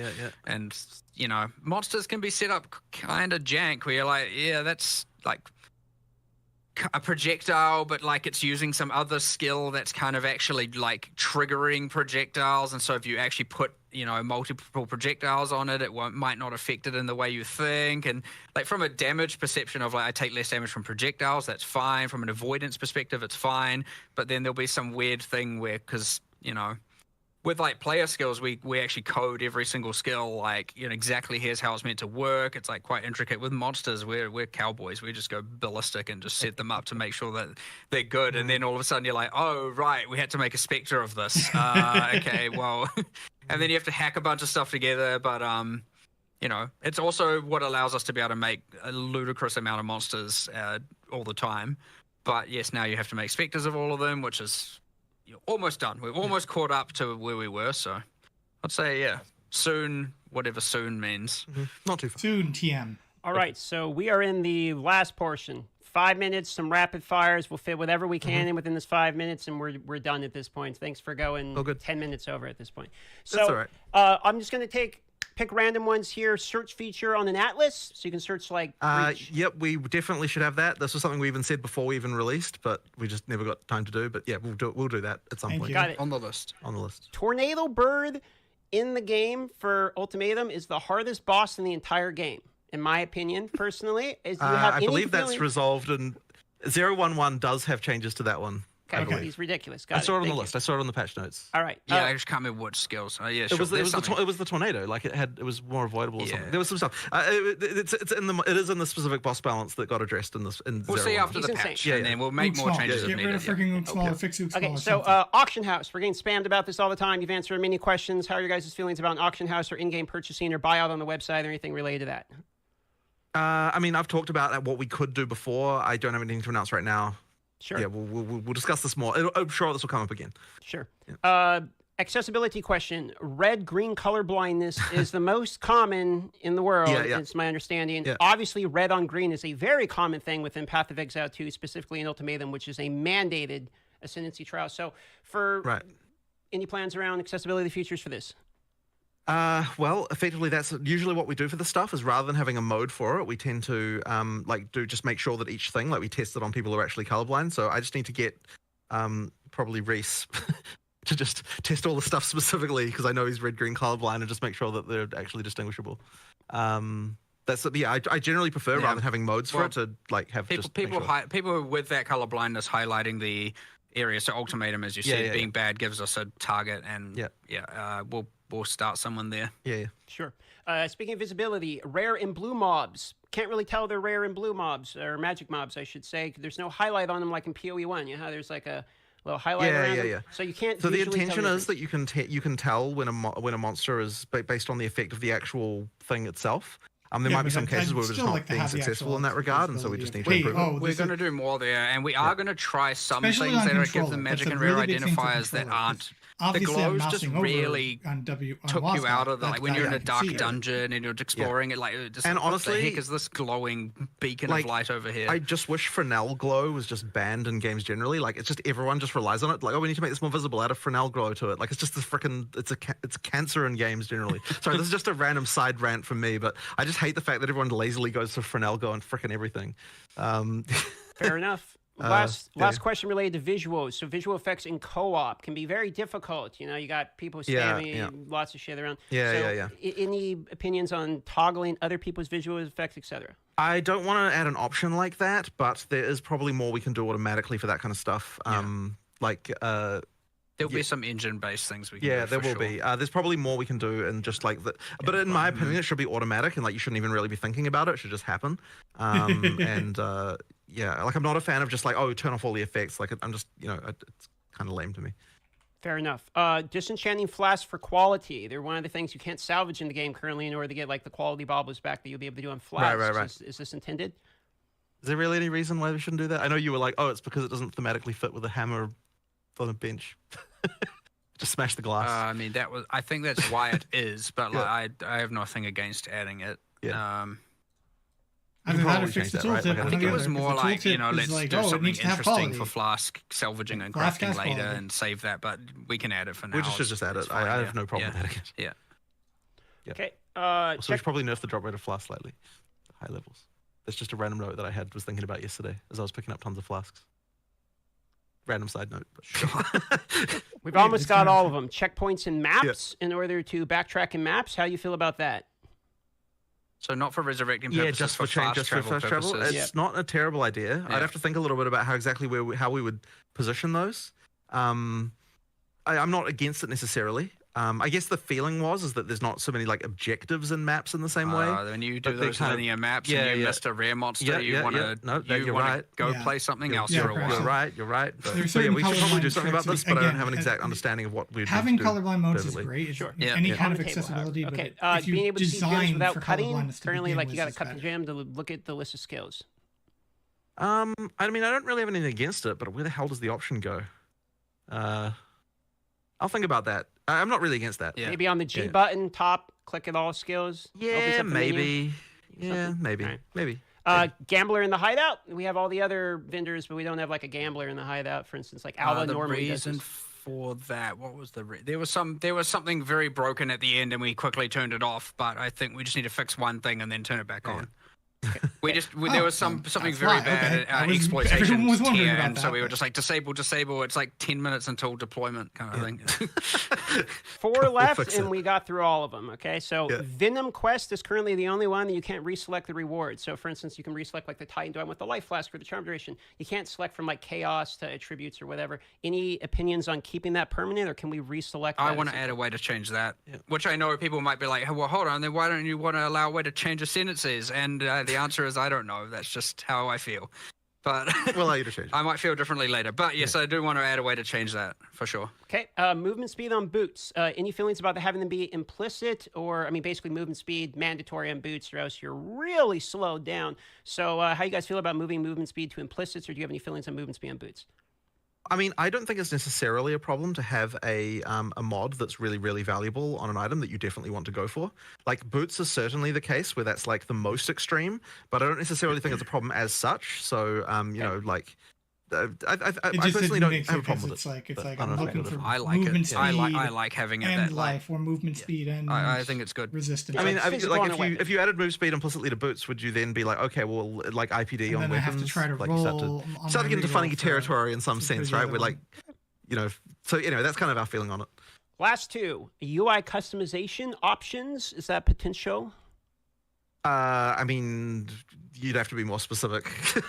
I think people just want in to be general, no. Like, yeah, if you're looking at like, you know, like we're not going to be World of Warcraft like like UI mod type. Yeah, but World of Warcraft. Yeah, like if there's something specific, then you're like, I wish we could do this, then maybe we'll think about it. It's just a question of more of a generic question I was getting. Okay, last one, boys. State of co-op and body blocking. Body blocking, you're you know, with co-op here. I think it's.